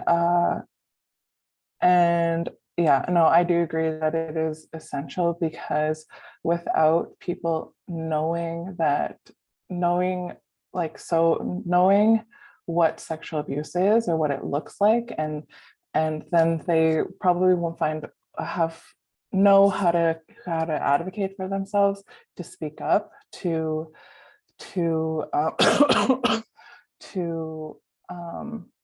address their needs, what they need when they go through such experience. And so, like, in terms of like best practices, I think one of the first things would be addressing historical trauma and colonization and systems of oppression towards Indigenous, and not only Indigenous, but also towards the 2S LGBTQ community, and also to newcomers or other marginalized ethnic minorities, and address understanding how colonization has, understanding the ways in which colonization used tools to oppress other people. So when we're looking at Indigenous women and two-spirits, thinking about, the exploitation of the land, and how that can connect to the exploitation for Indigenous women and two-spirits. Another best practice approach could be trauma-informed care. So trauma-informed care and using inclusive languages, and so recognizing how so in terms of using inclusive languages, so using gender affirming languages or so like using languages so someone who is gender diverse and just using the correct pronouns, things like that, and gender neutral language in everyday language, and also understanding how not only Indigenous and to us LGBT, but how other cultures, how they use their language and things like that. So those are a few of the best practices. Others could be incorporating culturally sensitive care. So, that could mean traditional healing practices, bringing in elder, things like that. Promoting going out on the land, because for us Indigenous people, going on the land is healing. So I apologize, I have a cough that never seems to go away. So yeah, but yeah, so just things like that, creating a safe space, which we already talked about previously. So the list can go on as well. So yeah. For this one, and it's kind of, this is actually addressing what Kathleen brought forward, that things were shoved under the rug. You were told to stay silent. And what I thought was interesting was 13 years ago was the first time I stepped foot in Canada. And everything was new to me here, everything. And it wasn't until my 4th year of university that I was exposed to, and I understood that, and this is embarrassing to say, but there were people who identified as Indigenous, and it wasn't this one group. It was so diverse. And that was a category I struggled with because I was just an immigrant. I was an international student, and I was lumped with a bunch of other students from so many different areas of the world, so many parts of the world. And I felt like it was so dismissive. And for the first time, I was able to learn that the language we use can be dismissive. There are trivial misuse, and it can be funny at times, but when we're talking about identities and oppression, being careful with our language is extremely important. And not just being careful with it, but being curious as to how other people use language and what it means to them, which means not just sitting back and assuming that we know what other people are saying when they use certain words, but having those interactions and asking them. And then that brought up, it made me wonder, why am I now learning about this? Was that me not being curious? Was that me coming to Canada and not even realizing that this land belonged to people and I hadn't even known them when I first stepped foot here? I was going to university, getting this education, and I didn't know about it. So that was very strange. It's now embarrassing for me to kind of share, but it was a strange experience. It was strange, and it was sad as well. It was extremely sad. But in terms of best practices, the language part I thought was the most impactful for me, as I learned the people in my community, the groups in my community, even the groups that existed back home that I didn't quite consider as so significantly and distinct from one another, but being aware of the communities in our community, that we have to be able to see that they're individuals, and just because we lump them under a social category doesn't mean all of their experiences are the same. And I find that sometimes that gets lost when we use words and we do categorize people.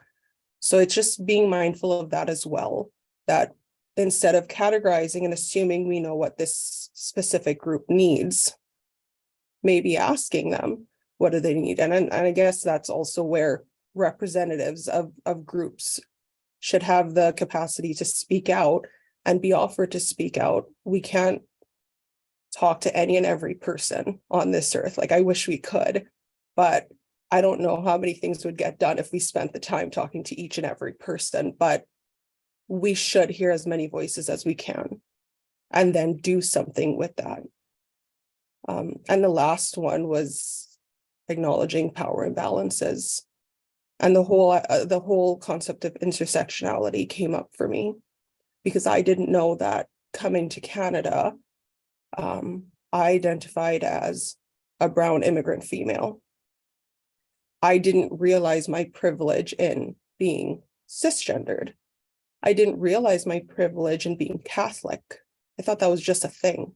And then I learned that I have these privileges while I have these oppressive categories and identities as well, oppressed categories and identities. So I'm kind of learning how to utilize those and how to see those.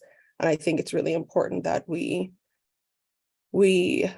kind of put those same expectations on the systems that have the power to put together these things and make a change. Mm-hmm. Yeah. Thank you so much, Ariel. Any other thoughts that are coming up, Dakota? Do you want to share something else? Yeah, for me, I realized after listening to everyone and all that, like I said, it's a start, right? The elders are coming out saying that's a start. For me, that's a start of healing, starting to heal in our community. But because of all this generational impacts of tragic whatever, from residential school residue, there is a lot of stuff that it goes on in my community, but and it affects every generation from the time the residential school started to the babies right now in my community. They're all affected because no one's dealing with it. No one's dealing with the sexual abuse that's going on in my community. And a little bit comes out, just a little bit. I'll share an example for you. I'll share a story of a couple of months ago. Okay, in my community, a well-known politician, the father of this politician was charged with sexual abuse. So the little girl is a small little girl who is the daughter of this politician. Okay, so she came out saying that grandpa sexually abused me, and they went to court. And the mom, the politician, stood there protecting the dad instead of the daughter. And my heart,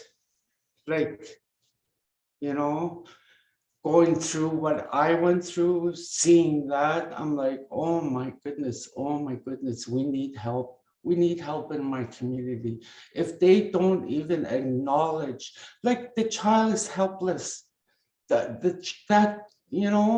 and you just ruin that child's life. I shouldn't say ruin because it's not ruin. It depends on what we do with it, right? So, I mean, things like that, that's what I'm dealing with, and just, and knowledge. There's no knowledge in my community. Nobody's coming in, or I should say nobody's teaching us how to deal with this, right?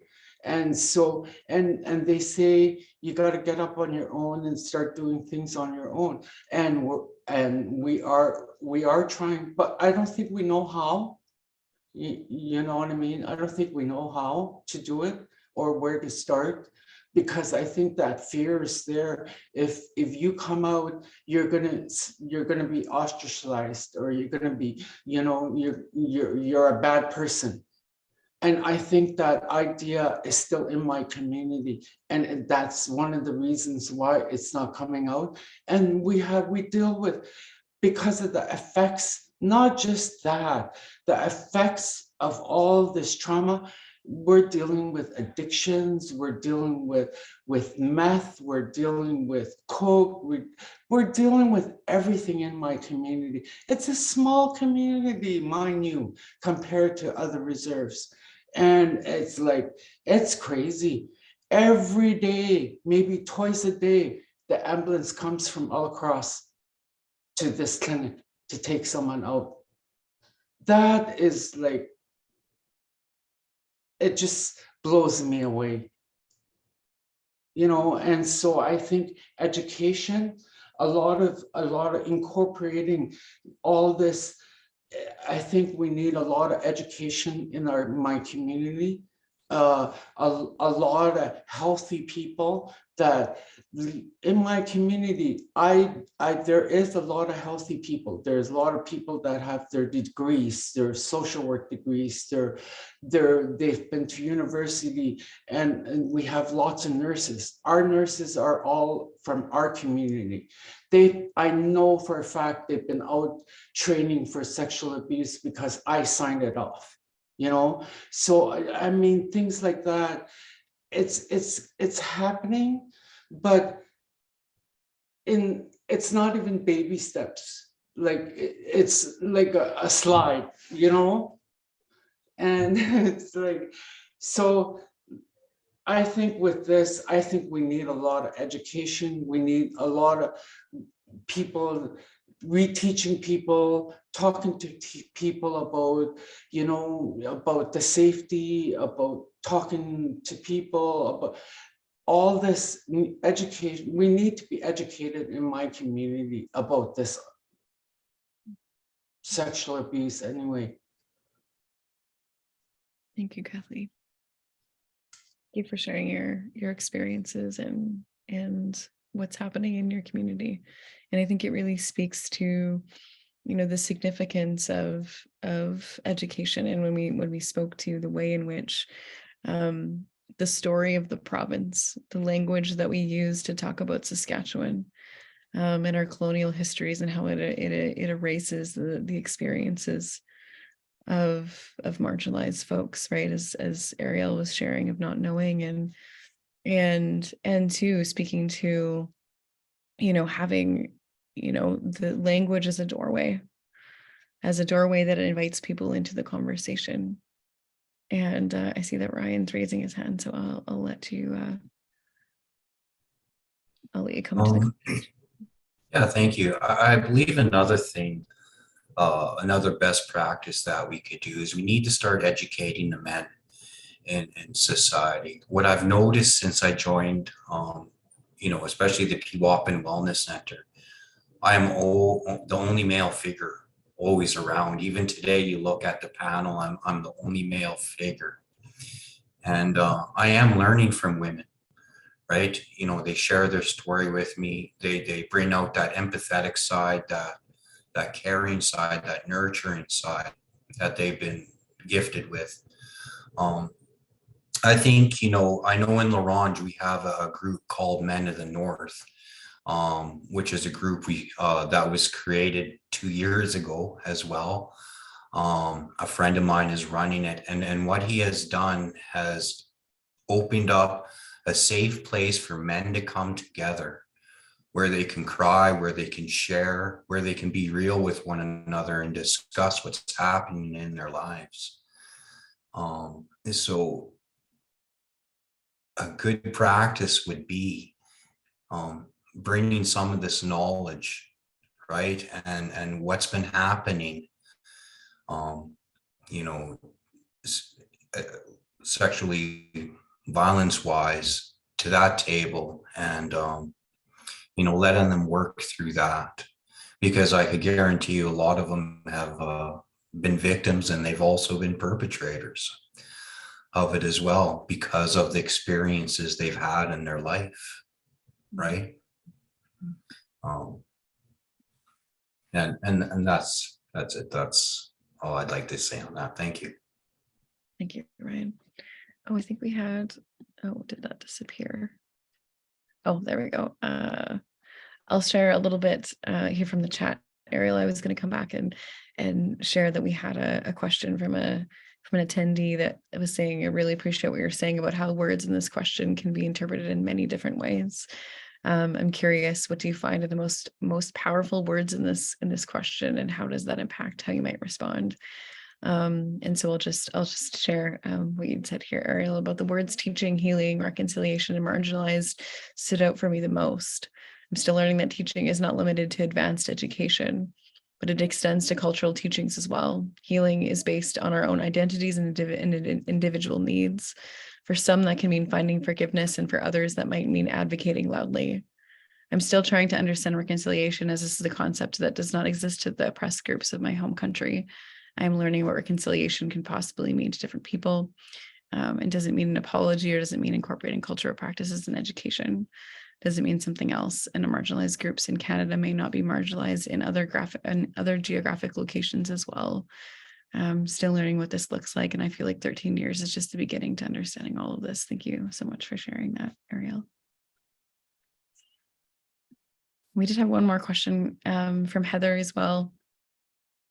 She's saying, as a coordinator of sexual assault program with a health region, what would be the best way to reach out to some of these more isolated communities to see what programs we can offer? And so maybe that's something I can pass to Kathleen, if there's something you want to speak to that question. I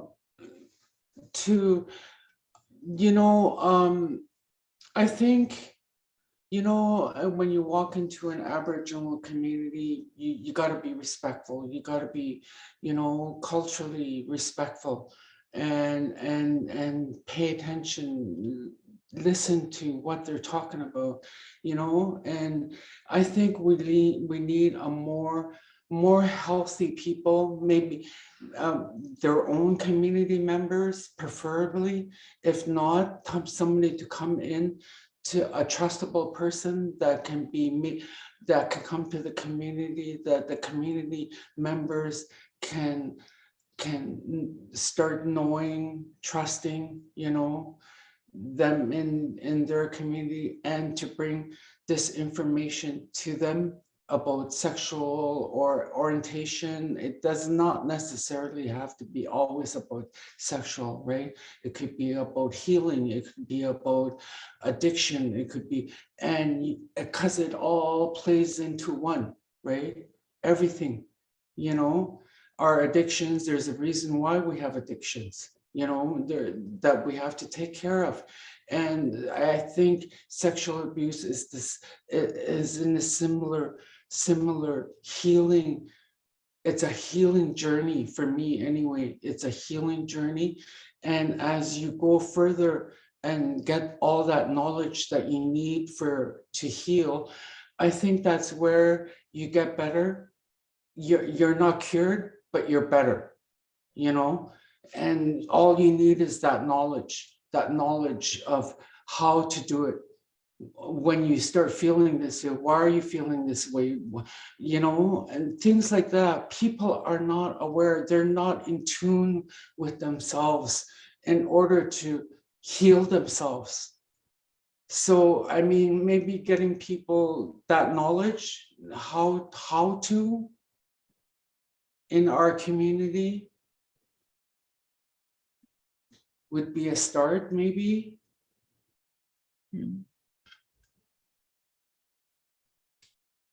Thank you, Kathleen.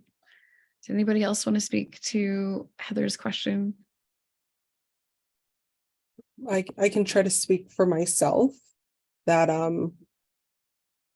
I think it's just asking and wondering and being curious. So when someone presents to you, don't make assumptions. Ask them a bit about them, about where they're from, what they're about, what are their practices. So we're not assuming that this one size fits all approach is helpful. It's not helpful. It can be extremely harmful. And unfortunately, there are people on ground positions that don't have the ability or the power to change that.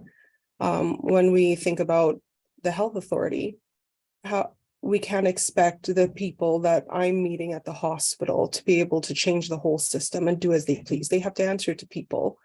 And that's where kind of that macro level change needs to happen, because we're expecting people who aren't in the positions to change that, to do something extravagant.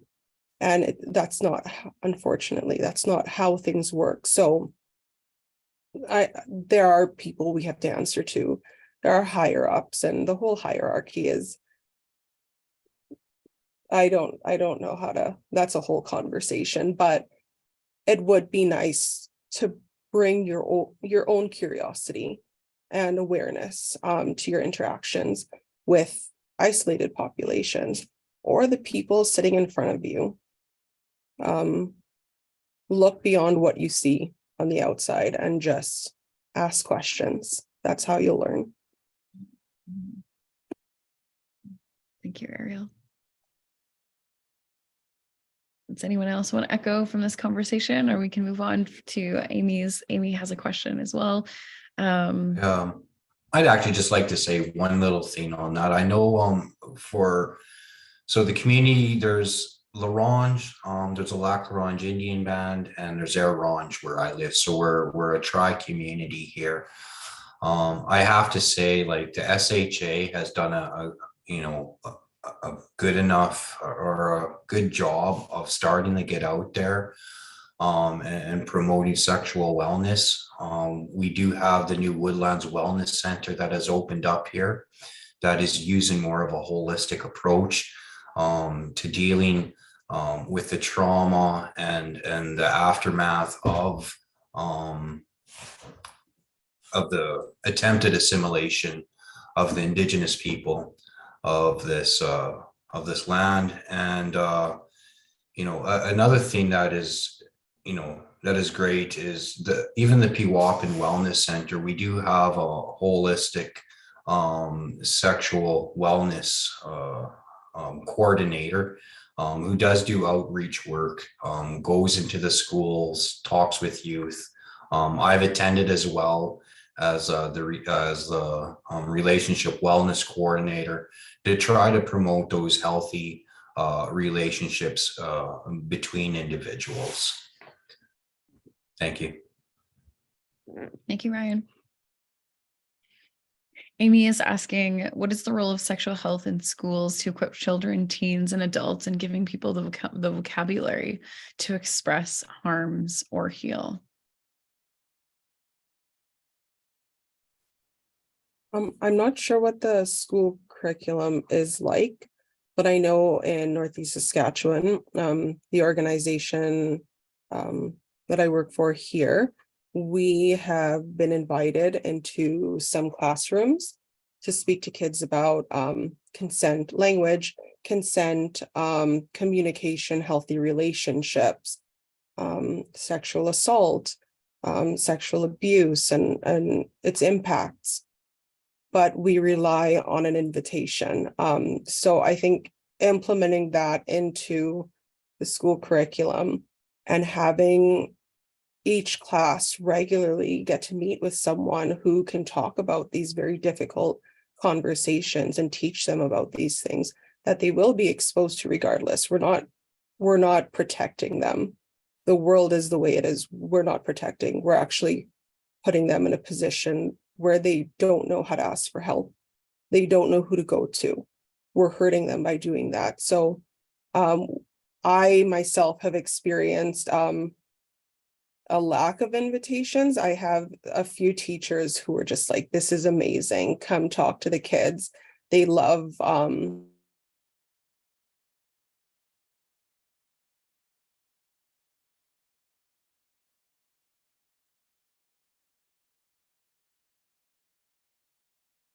think we might have just lost her for a moment. amazing that these, oh, I think I broke. I think I. Yeah, you froze for a moment, but you're back now.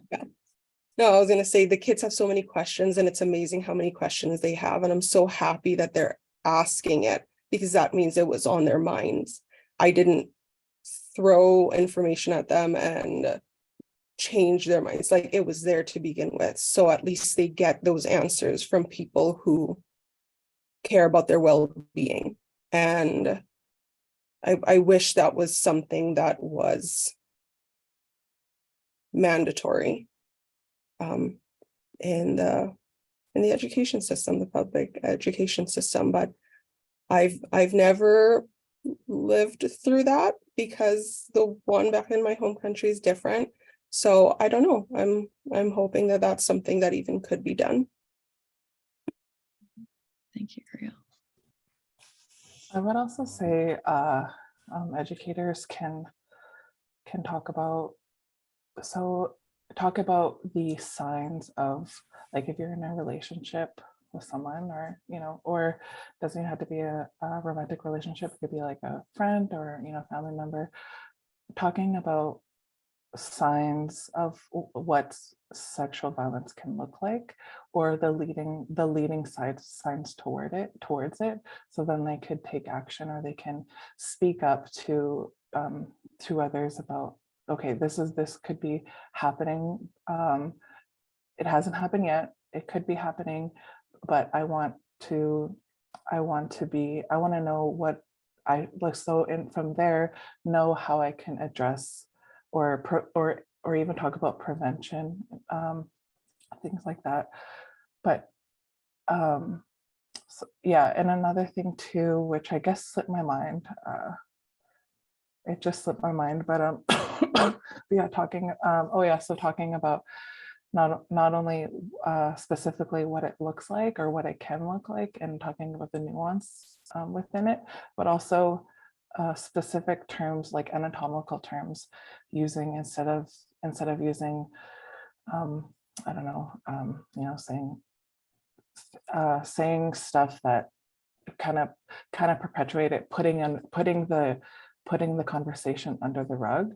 So I think using the correct anatomical terms, and also addressing what sexual assault is, because I guess from personal perspectives, I didn't know, I had the victim, I blamed myself, kind of thing, and from there I didn't know how to I didn't know what I could do in order, because I didn't even think it was that big of a deal at the time, and so it's just knowing when talking to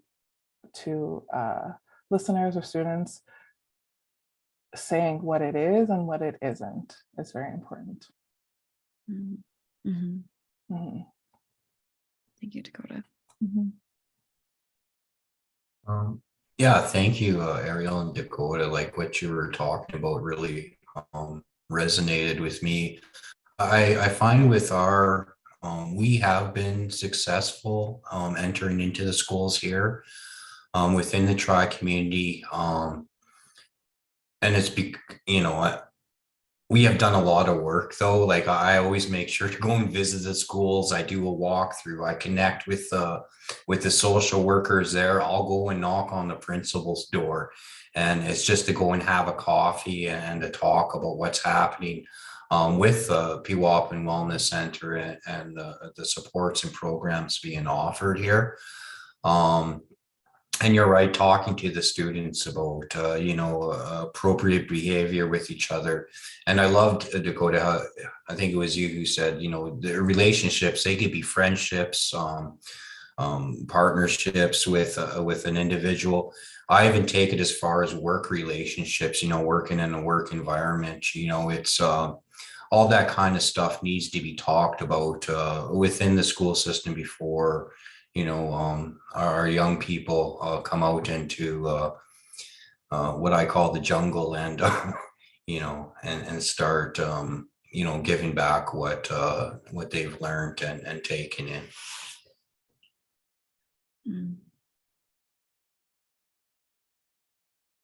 Thank you, Ryan. talking about language, oh, sorry. Oh, talking about language, I think because we're Dene and everybody speaks Dene here in my community, like you won't hear any, well, young people now, you hear English all the time with the young people, younger generation, but the older generation, all they speak is Dene, so fluently in my community. So if someone was to come in here, I think the language barriers would be a big thing, because you would have to understand the language, right? You would have to understand how people talk, what the words mean, because we have so many different words to a different action that and different languages have portrayed different things as well, right? So it's kind of like touchy, and it's kind of like, and me, when I was in education, when I was teaching, I always used to, my famous word was, they used to laugh at me, do you understand? Do you understand what I'm trying to say? Do you understand? I didn't mean to belittle anyone, but I just wanted to know if they understood, because language, you gotta make sure, because of the language barriers, right? I mean, even though I speak Dene, another person that speaks Dene can comprehend things differently because of their education level, because of if they've been in a bush majority of their life. And I'm coming from the city, like, what are they going to understand? You know what I mean? Like, they're going to be missing a lot. So language, I think, how we talk to people, I think, is we have to be really aware of, and things like that, like when we're in a community, So I think language barriers, I think, is going to be a big thing for my community anyway. Mm-hmm. We had, Kathleen, somewhat of a similar situation in our community. We do have Korean and Dene speakers here. And when I first, started with the Relationship Wellness Committee, that was one of the jobs tasked to me in my networking, was making sure I had people in place that could go with me, that would either speak Cree or Dene, and have that service there, and utilize it when appropriate, when a client requested it, or a group of individuals were going to receive, for example, a workshop, somebody there that could join me in the presentation, utilizing their language. So hopefully, I really hope that it works out for you and your community with some kind of support like that as well.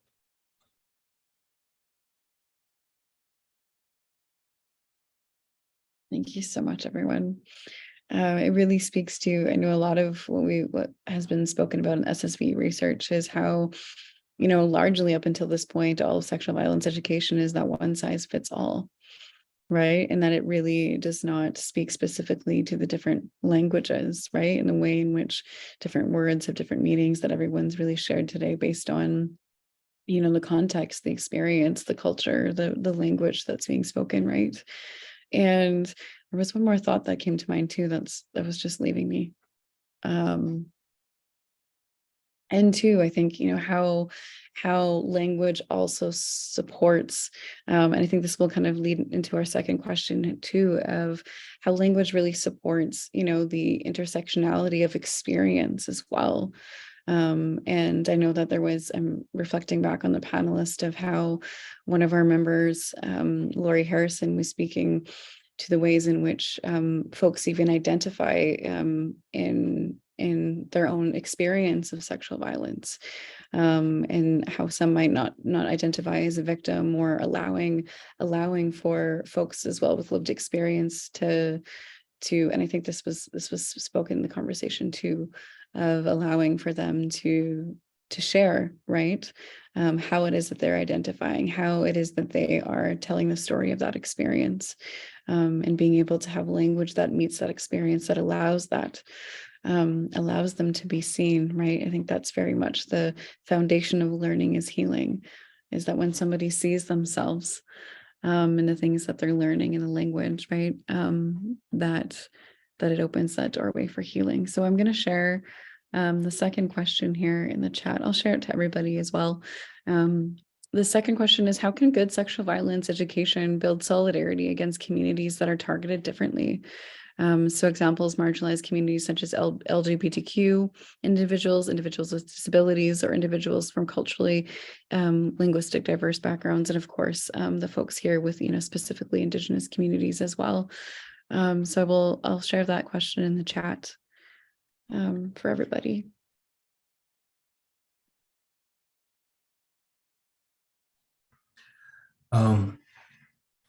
I know with the programming that Piwapan offers, it is all inclusive. Even for example, the women's shelter, it's run.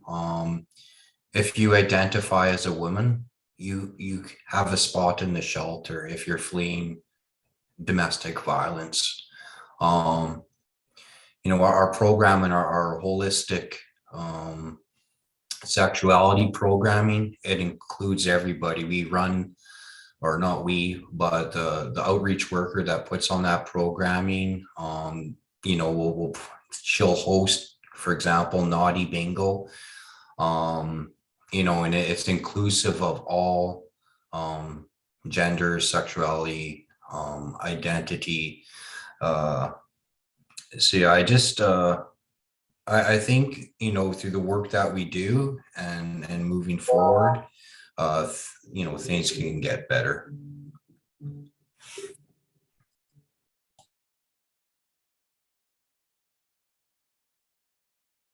Thank you, Ryan. I think what's important is that people feel seen and people's voices are heard. So whatever education, whatever parts we have to bring forth in education for people to feel that way, that's something that they haven't felt before.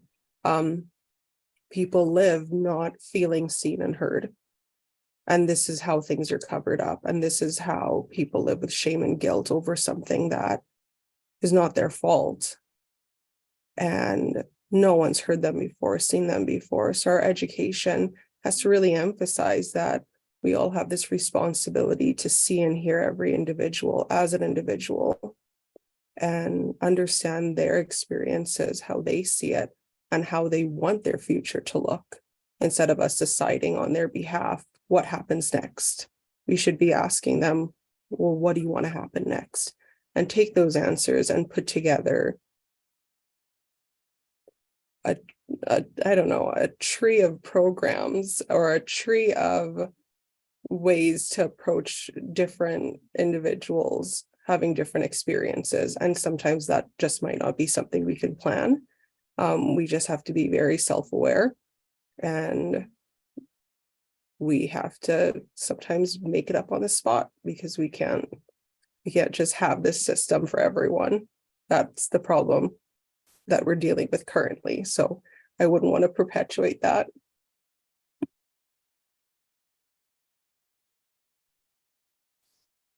I think good education needs to have a intersectional lens.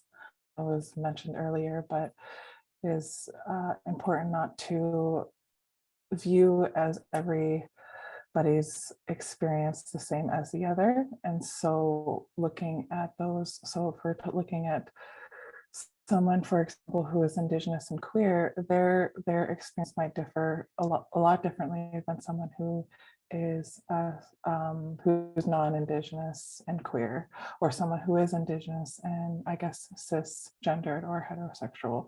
So if we have a one-size-fits-all approach, it'll remove the deep understandings and the causes of what is causing sexual violence amongst different communities. So looking at the diversity, even with Indigenous communities, you know, Dene language and culture and history and background is different than Cree.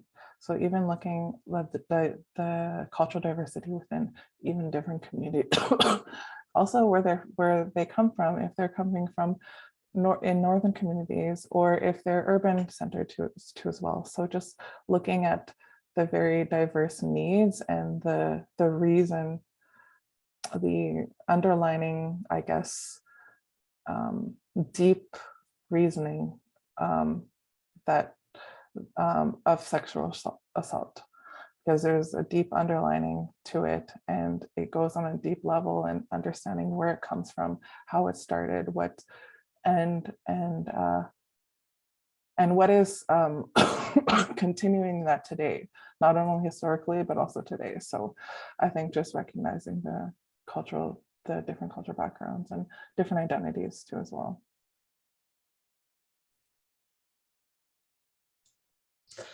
I think, you know, to be really honest with you, I think we, my community, I think the education to start at the school level, the elementary school level, would be just awesome, you know, to teach the children bad touch, good touch, you know, how to talk, the language, like we're talking about, the language, for them to have that knowledge, at least if they hear it at the school level, and then when they go home, hey, this is happening, I need to talk to someone. You know, I was taught at school that it wasn't right, you know, things like that. I mean, it's, we have to put it, well, for my community anyway, I think we need to put it into the school in the early years of the children. Right now, I have a mental health worker that puts together that bad touch, good touch. She goes to the school and she teaches the elementary school, and she's the only one that does it at the school. And we have maybe about 500 students, you know, or maybe less than that, but still, I mean, that's a lot of students for one person to do you know, to do the training, to do all this stuff.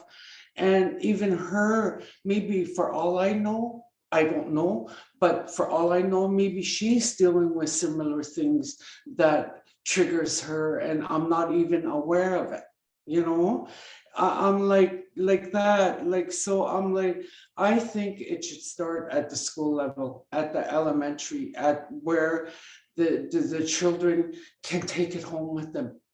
And then, you know, maybe a lot of things would start coming out, maybe, I don't know, but I'm just grasping at anything at all right now. But I'm like, school would be a good start, I think.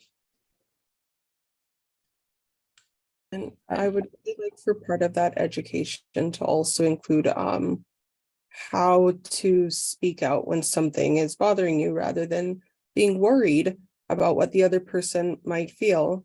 And a particular incident that I remember was, I think, my second year here in Canada. I'm from a very touchy culture. We're very touchy people. And I didn't quite understand that that's not how people interact here. At least some people interact here. And I struggled a lot because that lack of touch was something that felt so cold. I felt very excluded and uninvited to Canada because I didn't quite understand that the touchiness was something that I experienced with people who were familiar with me and familiar with my culture. So I had gone up to a friend and I hugged her from behind and kissed her on the cheek. And that would be so casual at home. That's like a high five for us. I didn't realize how triggering that was. And that person didn't speak to me for a while, not realizing that my action had this impact, and they were too scared for me to feel excluded and that they didn't want to, they were mad at me, so they never said anything.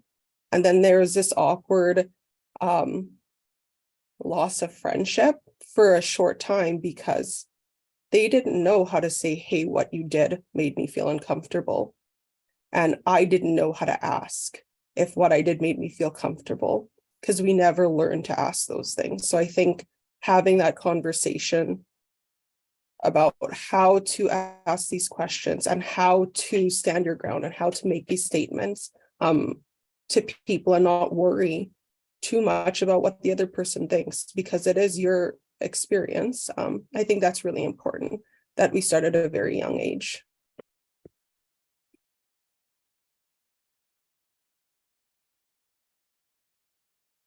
Thank you, Ariel. Dakota, did you have something that you wanted to share as well? I did, but it slipped my mind. Did it leave you now? Yeah, but I just want to say, you know, someone who is Indigenous and Indigenous queer, finding hearing other people's stories and how they dealt with sexual assault and, you know, the journey that they took and the healing journey that they took was very empowering, and it built strength within myself from hearing other people's stories, and regardless of their identities or where they come from, just hearing their stories allowed me to pursue my own healing journey. And that's like, hearing other people's stories is, like, I'll be honest, was the main reason why I started. Like, it was a fundamental moment when I heard someone's story, as a fundamental moment, like, okay, this happened to me and I'm going to heal from this because I'm holding it within myself, and it's hard, right? And so yeah, just hearing success stories in terms of, or healing success stories and things like that. And yeah, learning about how people deal with it, and also learning about like, if they were to report it, the process of reporting and all those kind of things too as well, the good and the bad and things that are missing, the good supports that's within it, all these type of things can be very empowering and amongst everyone who is a victim of sexual assault. Hey, Dakota, thank you for speaking to how our stories can be those mirrors that reflect, you know, it allows us to see ourselves in each other in a way that helps us heal, right? There's another question that Ariel had answered here. Maybe I'll circle back to you, Ariel, just so you can share a little bit about it. But Sarah had asked a question for all panelists is, what services and supports would you like to see in place for perpetrators of sexual assault in order to decrease the potential of reoffending? And I know, Ariel, you had already had an answer there, so I can circle it back to you if you'd like to share what you wrote. So while we use the term perpetrators, they're still people, and we still have to see them as people. We would be giving up all hope if we didn't see them as people. So if we're hopeful for change, that means that change not only comes at a systemic level, but an individual level as well. So what I would like to see is a person receiving a sentence, them use that time rather than, you know, living it in punishment, living it as an opportunity for rehabilitation, receiving education. I'm not talking about like being able to do your GED. Like, we're looking at education from a different lens, education about actions and its impact and how things can change, attending workshops. So there's that practical component. It's not just reading from a book, but actually being able to do things in workshops where they can consult with people and be It can be interactive and counseling to understand what influenced this behavior, where did it come from, what's your story, and what do we need to know in order to change things for you. And then learning how to reflect, how to be self-aware and how to reflect, and how to do so before acting, before behaving. So all of those things I would love to see happen during times away that are rightful to bring about justice for things that are done and things that do hurt people. I know from my experience working with probations, a lot of my clientele does come from the justice system. That's referred over to me, and so the probations program, they do run a sexual violence course for perpetrators that they utilize. I think part of what they're going to be missing though with that education is those that end up in court, for example, and are released right away, because there is a lot of that's happening. So it would be nice to see more kind of specialized training and workshops out in the communities, where people that are identifying as perpetrators could go and receive some support, right? And not be judged like Ariel was talking, because that's part of the problem as well. If you come out and say, you know what, I'm not I don't feel like a good person. This is what I've done. These are the thoughts I have. How does a person come out and say that and receive support?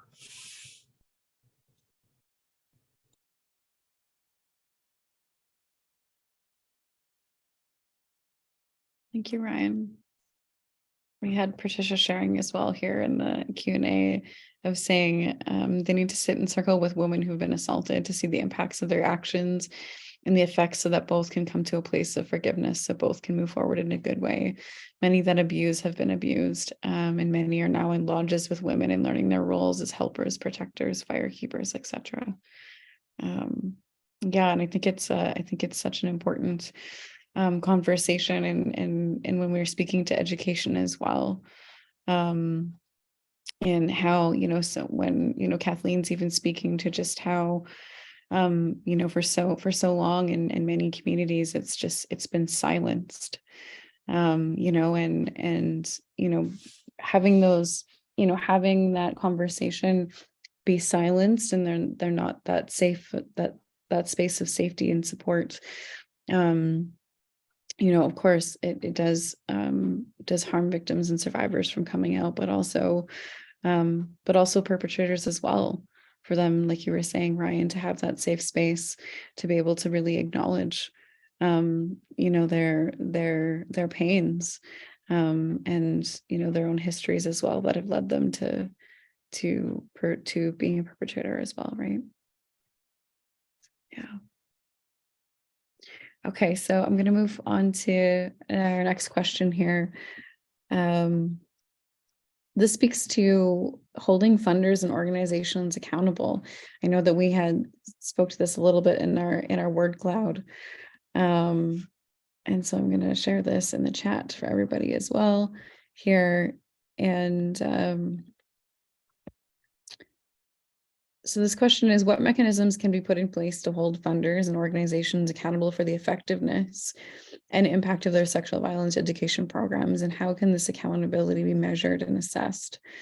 So maybe, even from your own experiences in your communities with funding, are the things that you're seeing that are working really well, that have been effective, and perhaps things that haven't been, and aren't working as well. So I'll open up the space for a response in that question.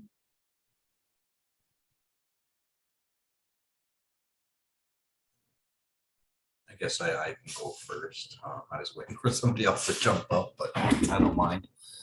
So like I said, the program that I'm running right now is all brand new. It started 2 years ago. I've had to work very hard at not only tracking quantitative data, but qualitative data, right? Those stories that go along with the successes, right? I've also been tracking trend analysis, what has been working, and all these types of things can easily be created. I shouldn't say easily, there's a little bit of work involved, like watching YouTube videos and that, but you can create programs in Excel that help you track the appropriate information. So when you're giving reports and being accountable for the work that you're doing, it can be presented properly. And yeah, that's that's basically all that I've done so far. It's worked. I would say the qualitative part, it's a little bit harder to get, because I have, for example, had clients, say, "Oh, Ryan, you are so awesome. If there's anything I could ever do for you, you just let me know." I'm like, well, you could write a letter, to the organization on, how the program worked for you, if there's any changes that you would like to see, information like that. And the tent is always good. They want to, but sometimes they don't get around to it, right? And you don't really feel like going up to them again and say, "Hey, you remember that letter you wrote?" Sometimes it's even just sitting there with them, saying, "Hey, do you mind if I type out the story that you want to talk about, and then so we can get it in?" Stuff like that is I think how organizations could be more accountable for the success of their programs and what's happening. Thank you, Ryan. I think funders can be held accountable by figuring out if they are having clear and measurable goals and attainable goals. So I think that's very important. For, like, let's say if there's an objective that's just way out there, it'll be harder to reach that goal if there's not much clarity or attainability within that goal. Also,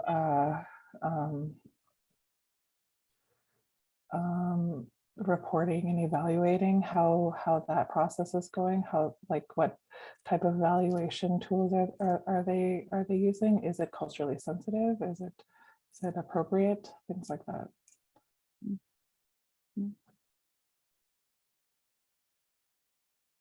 Oh, and I also want to say like continuous improvement. So with funding, are the objectives continuously growing depending on the feedback from community members, from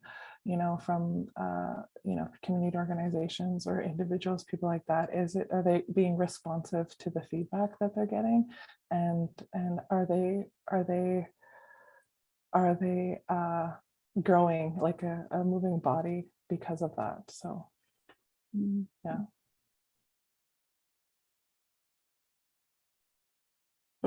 I was sorry.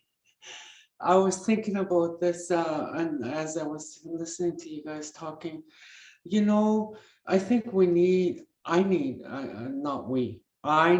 in my community, I think I need an organization that just deals with this topic, because it seems like the way I see things on my reserve right now, okay, MLTC is bringing in all these programs, but it's never about sexual abuse or anything like that. It's always about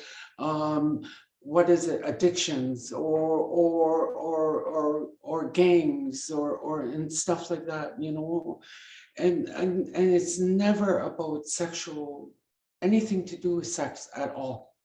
So I think I need to have a program. I need to have a program in my community that just deals with sexual orientation. stuff, you know, where a person can go and say, hey, can I talk to you about this? It doesn't necessarily have to be about sexual abuse or anything to do with sex, anything to do with, you know, sexuality. You know, a lot of people have addictions in my community because they haven't come out yet.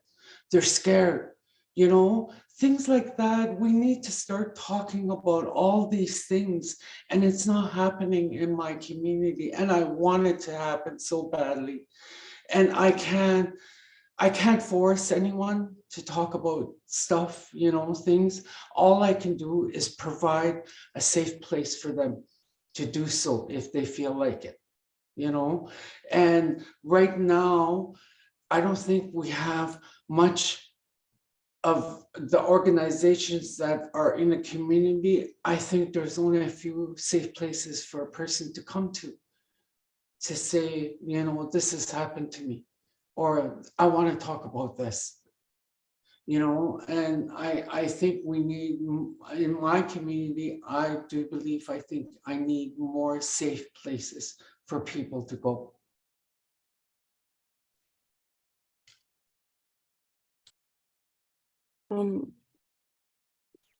I think that human experience is really hard to quantify, and we tend to miss that there's qualitative data that can be so helpful in making a change. So every month I have to send off a report to our funders, and every month I go through a 5-day toddler fit because I don't feel comfortable putting numbers to people. But that's how my funders provide us with our funding to carry on these programs that are very important. So I think it's getting quantitative and qualitative data and using that to make change. And qualitative data has to come from the source, the people who are walking into our building, who are accessing our services. Their voices need to be heard, and they're heard by the frontline workers, which means that funders should give opportunities for the frontline workers and their supervisors and their managers to actually share their experiences and to advocate for the clients that may not have that opportunity to sit at the same table with them. Because I do question who's making all of these rules, because I'm working in it and it doesn't make sense to me. So who got these things together and thought this was a good idea? Because it's not the people I'm seeing. And why aren't their voices heard? And I know I'm being very loud with it. And I have a wonderful manager who is, I think, the most amazing ally, and her voice isn't being heard. So who are you listening to when you put together these things? So I think that's very necessary, to not make decisions without consulting.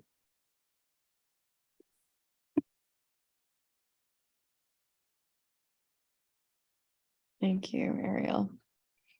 Yes, I think it's a conversation I know that's come up in the office at SAS too, is around, you know, when we talk about, you know, who is this education available for? And I think bringing funders into the conversation, right? Because we know that there is such a disconnect with those who are funding the issue of really, you know, when is the last time that they've traveled to the community and they've sat in the frontline organizations and they've been with the members of those communities who are experiencing the violence, right? And so there's that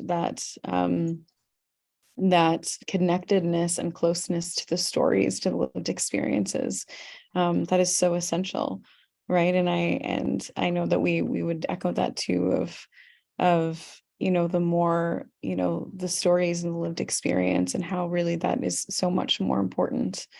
And just feels morally to, you know, of instead of you know, people being statistics as well. And I think that's part of a whole other conversation as well. But I think that's the need for funders to be educated. I think is a really, really important piece that perhaps SSVE can serve can serve in that context as well. There is one question here that I'm kind of bouncing. Oh, Ryan, yeah. Do you want to? And I would just like to add one thing. There's another thing that the funders need to quit relying on so much, and it's so great that I work for an organization that empowers me to say this, is that they've got to quit making it about numbers, right? And by numbers, I mean, how many clients have you successfully helped?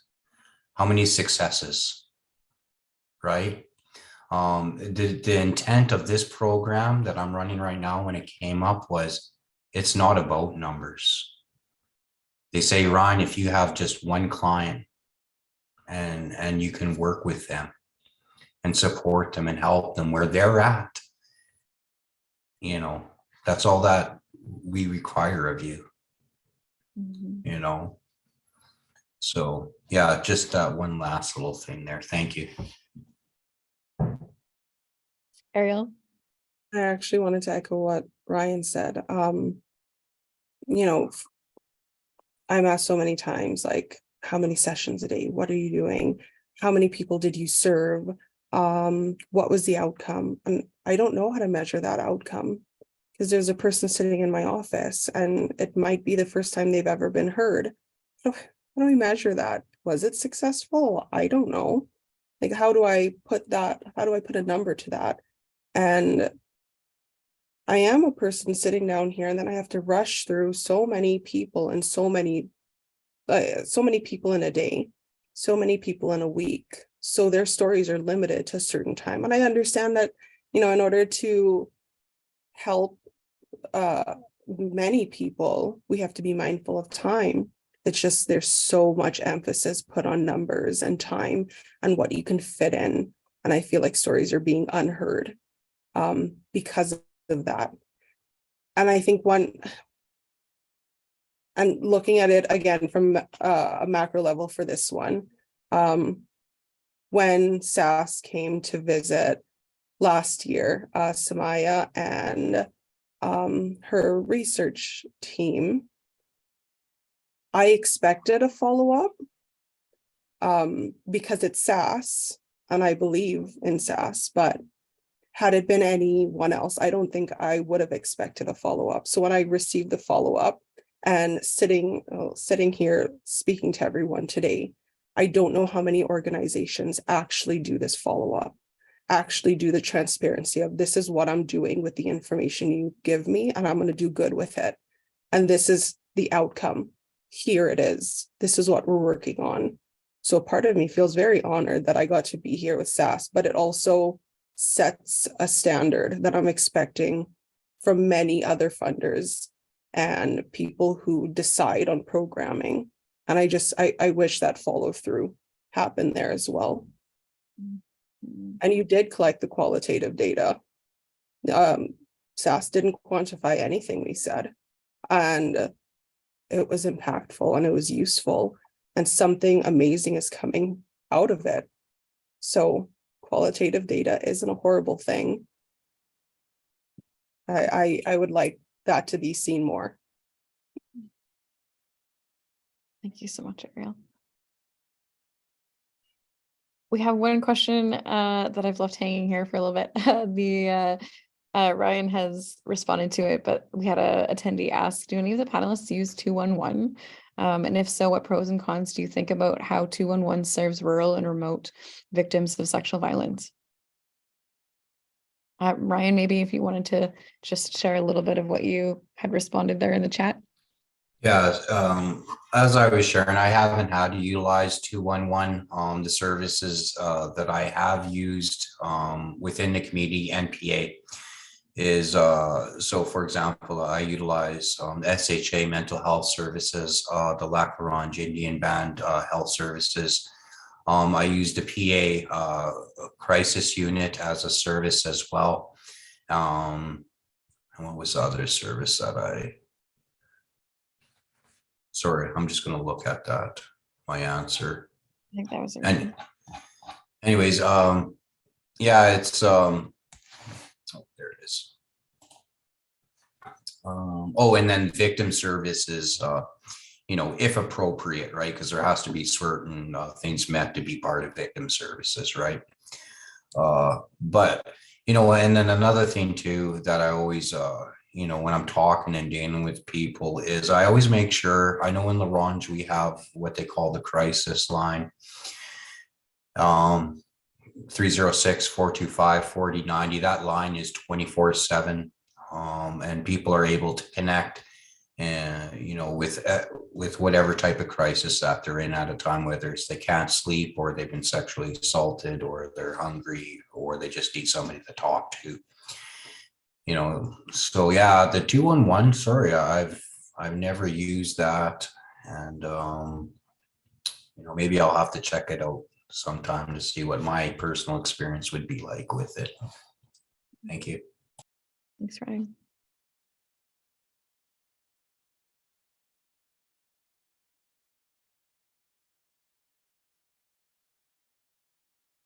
Anyone else want to speak to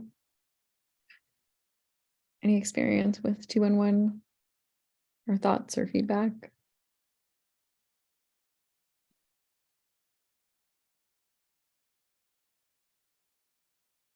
Okay, so we are coming up to our last question here. And this question is, what role can community members, survivors, and their advocates play in shaping sexual violence education policies and programs? And how can their perspectives and experiences be centered in these efforts?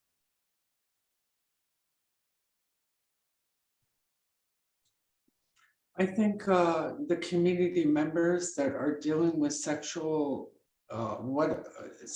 any kind of sexual orientation or sexual abuse or whatever,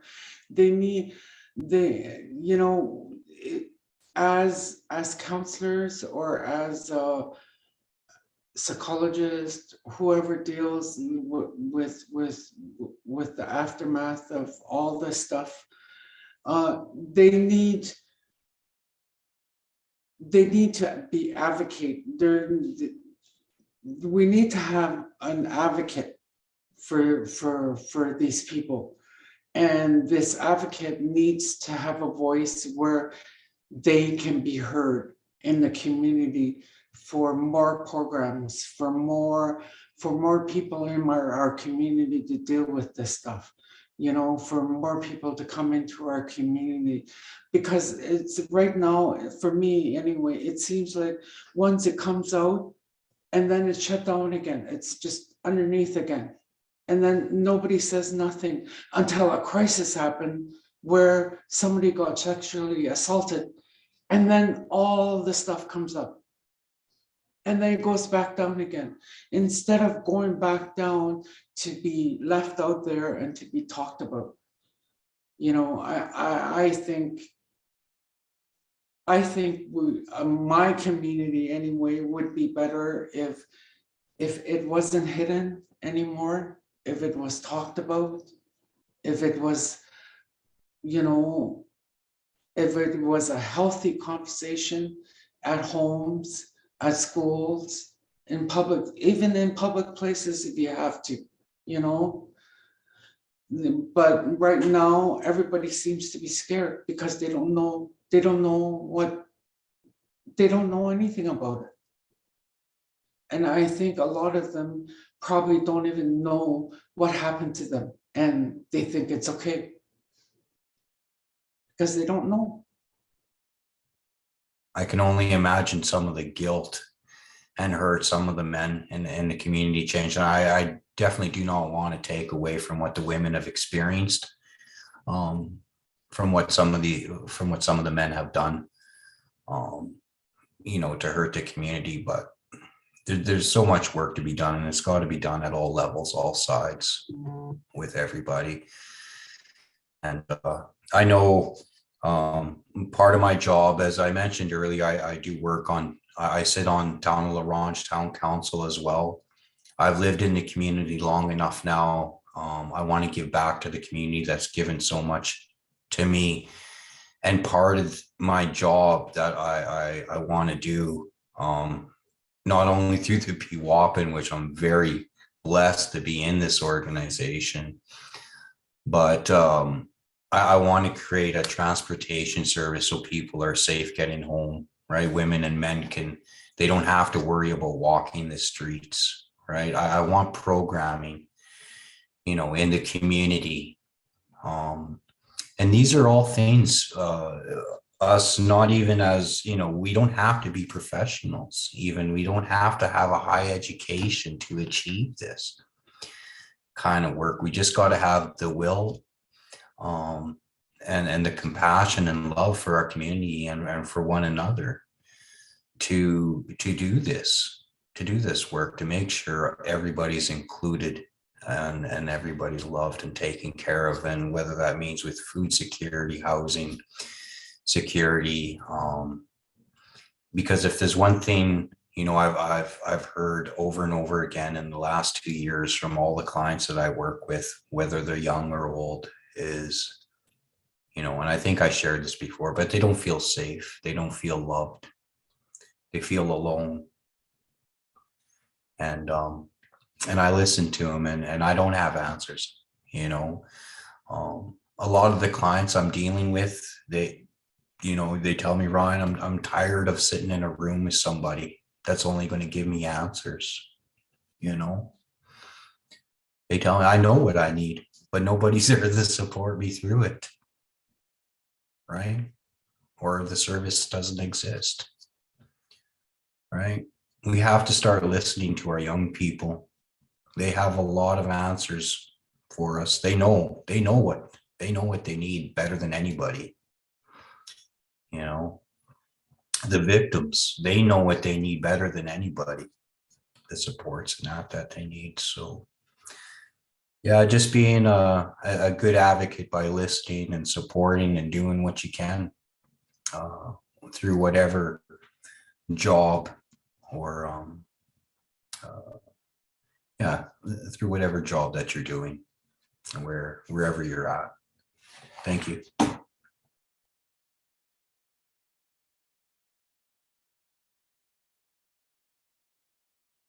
I'm muted. Thank you, Ryan. Kathleen, I see that you have your hand raised. I can circle back to you. Oh, no, I just wanted to say when Ryan said men, there are women as well that do abuse, and I'm like, we can't forget that as well. Just wanted to say that. Thank you, Kathleen. Thank you, Ryan, for sharing.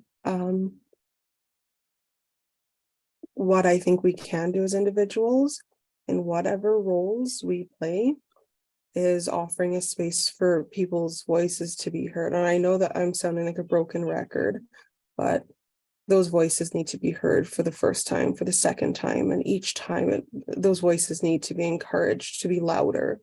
And eventually, I would hope that the voices are so loud and so booming that there has to be systemic change, because it is desperately needed right now.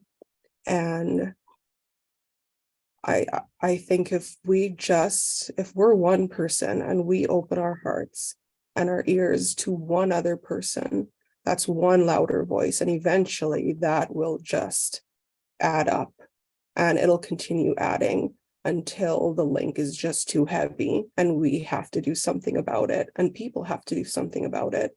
So I think what the role we can play is being listeners and being curious and asking more questions and letting that person tell that story because they lived it. We didn't. And looking at seeing what we see on the outside and forgetting that that has anything to do with what's happening, that this is a person in front of me that experienced something and I just need to sit with them instead of asking, what do you want to do? Where would you like this to go? What do you need me to do? It's what happened to you, and tell me more. And I would like to see how that plays out, if we can keep adding to those voices, and eventually when that change might happen. And I am hopeful and excited for it.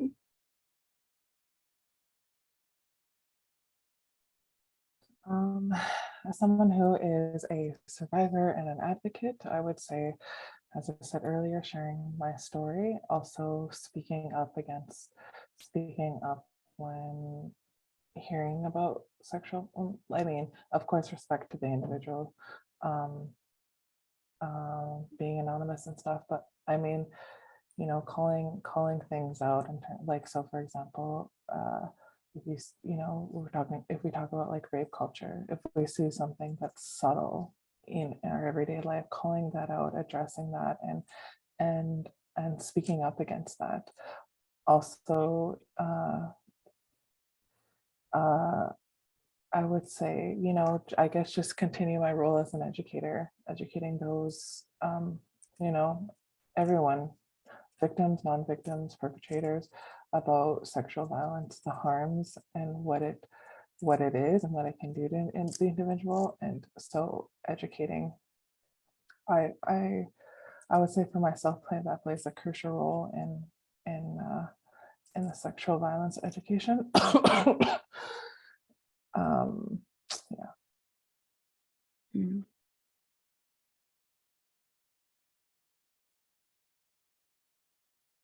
Thank you so much, everyone. I think that we have kind of ended at a really perfect time in closing. And I want to say thank you so much to each and every single one of you for your, you know, your courage and, you know, your wisdom and your experience and all of the work and the stories that you've shared in this space. I think we've really created a really special space this afternoon together. And there was so much meaningful conversation and so much impact had. And, you know, and as I was watching the chat, you know, going off, and, you know, I think just seeing these threads of connection happen between each of you. And, you know, I think that's so much of why we come together and have these conversations, because we are creating change. We are making a difference, and it really helps, you know, for those who are here listening to these conversations. You know, whether you're working in the sector, you're not working in the sector, however you find yourself arriving here today, that these conversations get to be compass points, right? They get to help direct us, and they help to keep us grounded too, you know, and recognizing that this work is really it's very hard. And, you know, as it was shared through SSVE, and I think, you know, it rings true for each and every single one of us here, that we need each other. You know, we need community, and we need these conversations where we can come together from different places in the province, and hear one another's stories, and have a window in terms of, you know, what are these experiences that we are not aware of. How does it shape this province? How does it shape our communities as a whole? And how do we all have a role and impact to play in taking care of one another, as Ryan had shared beautifully earlier. And so I really want to, yes, reflect that gratitude, and, you know, how much it is as an honor for us as SAS to hold space for these places and these conversations, and to get to know people like all of you. And I know that it will continue to guide SSVE, as Samaya was saying, the way that it's something that's continually evolving in these conversations. They shape the work that SAS does. And I think that's something that we're really grateful for as an organization, that we get to be in conversation like this, and it really, that you are the compass for our work as well. And so in saying that, if Elder Judy is still here, which I believe she is, I would love to invite her to come forward, to offer some words of wisdom and a prayer, and just to ground us in this space as we close today.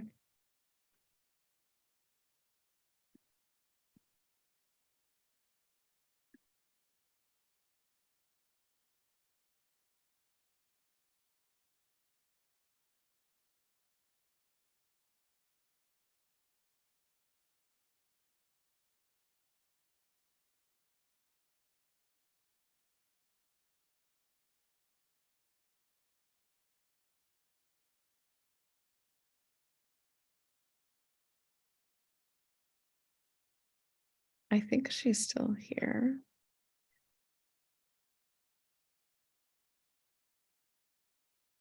But she might possibly be away from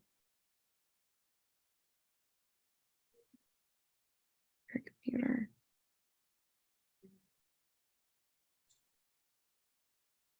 Do you want me to do the closing prayer for you? Oh yes, yes, Elder Judy, you're here. Yep. Okay. Yes, I would love to invite you to come in and close off the space for us. Okay. Thank you for everyone attending this conference. Thank you for listening to each other. And I hope all this information will do us all good, and changes are being made for our communities and for our organizations in a healthy way and in a good way. And I pray to our higher power to guide us in this work that we do, because it's a hard work that we do. We all work with people, and that's the hardest to do.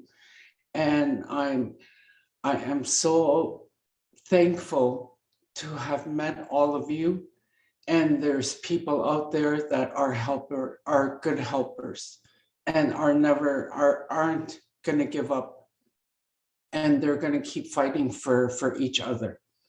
And thank you so much thank you so much. And so we'll say a little prayer. A prayer that I know is Our Father, so we'll just pray that. Okay. Our Father, who art in heaven, hallowed be thy name. Thy kingdom come, thy will be done on earth as it is in heaven. Give us this day our daily bread, and forgive us our trespasses, as we forgive those who trespass against us. And lead us not into temptation. Amen. Thank you so much. And bye next time. Thank you so much, Kathleen. Yeah. And thank you so much to everybody who came and spent time with us today. I know that we all have such busy lives and schedules, and with all of the things that we are doing in our work and our lives. And so we really, on behalf of SAS, really, really appreciate you spending the time with us. And I will share a couple of things. I will drop this, just one moment here. I will share the infographic that we shared earlier. And I can circle back as well to just for some more information on SSVE. We do have a page that can direct you with more information. One moment here. I didn't have that link here. I got it for you. Okay, thank you so much. And then lastly, we also have a newsletter that I wanted to share for those who are here and would like to continue following the updates for SAS's work and all of the events and initiatives and things that we have going on. And of course, I will share in the chat as well that if you are on social media, you can follow SAS on Instagram and Facebook and LinkedIn as well, to stay up to date with us that way. So in closing, Ryan has his hand raised. I'd just like to say thank you so much for having me here today. If anybody wanted to reach out to me to talk, to chat, I'm totally open for that. You know, whether it's a question on services or how did you do this and that, I'm totally open for that. So feel free to reach out to the Piwapan Wellness Centre. Yeah, thanks so much, Ryan. Do you want to share your email in the chat? Okay, yeah. People want to, I think somebody, yeah. Do you want to share your email just so that if somebody wants to contact you directly, that they can be in conversation? It's pretty easy. It's relationship.wellness@Piwapan.ca. The Piwapan always gets mixed up on there, so that's where it is. Oh, with no dot after wellness. Sorry about that. But so relationship.wellness@piwapan.com. Okay, perfect. Thank you so much for sharing. And it was so wonderful having you here today, all of you here today. And Samaya is sharing her email there as well if anybody wants to get in contact with SSVE. That is one thing that we want to mention as well, is this is an ever-evolving project. And so if there's anybody that was here today in conversation with us that wants to be involved in some way with SSVE, then definitely reach out to Samaya to learn about more information of what's the next step and how the project's evolving. So thank you so much, everyone, for spending time with us here. This will be recorded, so we will have it up on our YouTube channel at some point in the next week or so. And yes, thank you so much for being here with us today. It was a really meaningful and impactful day.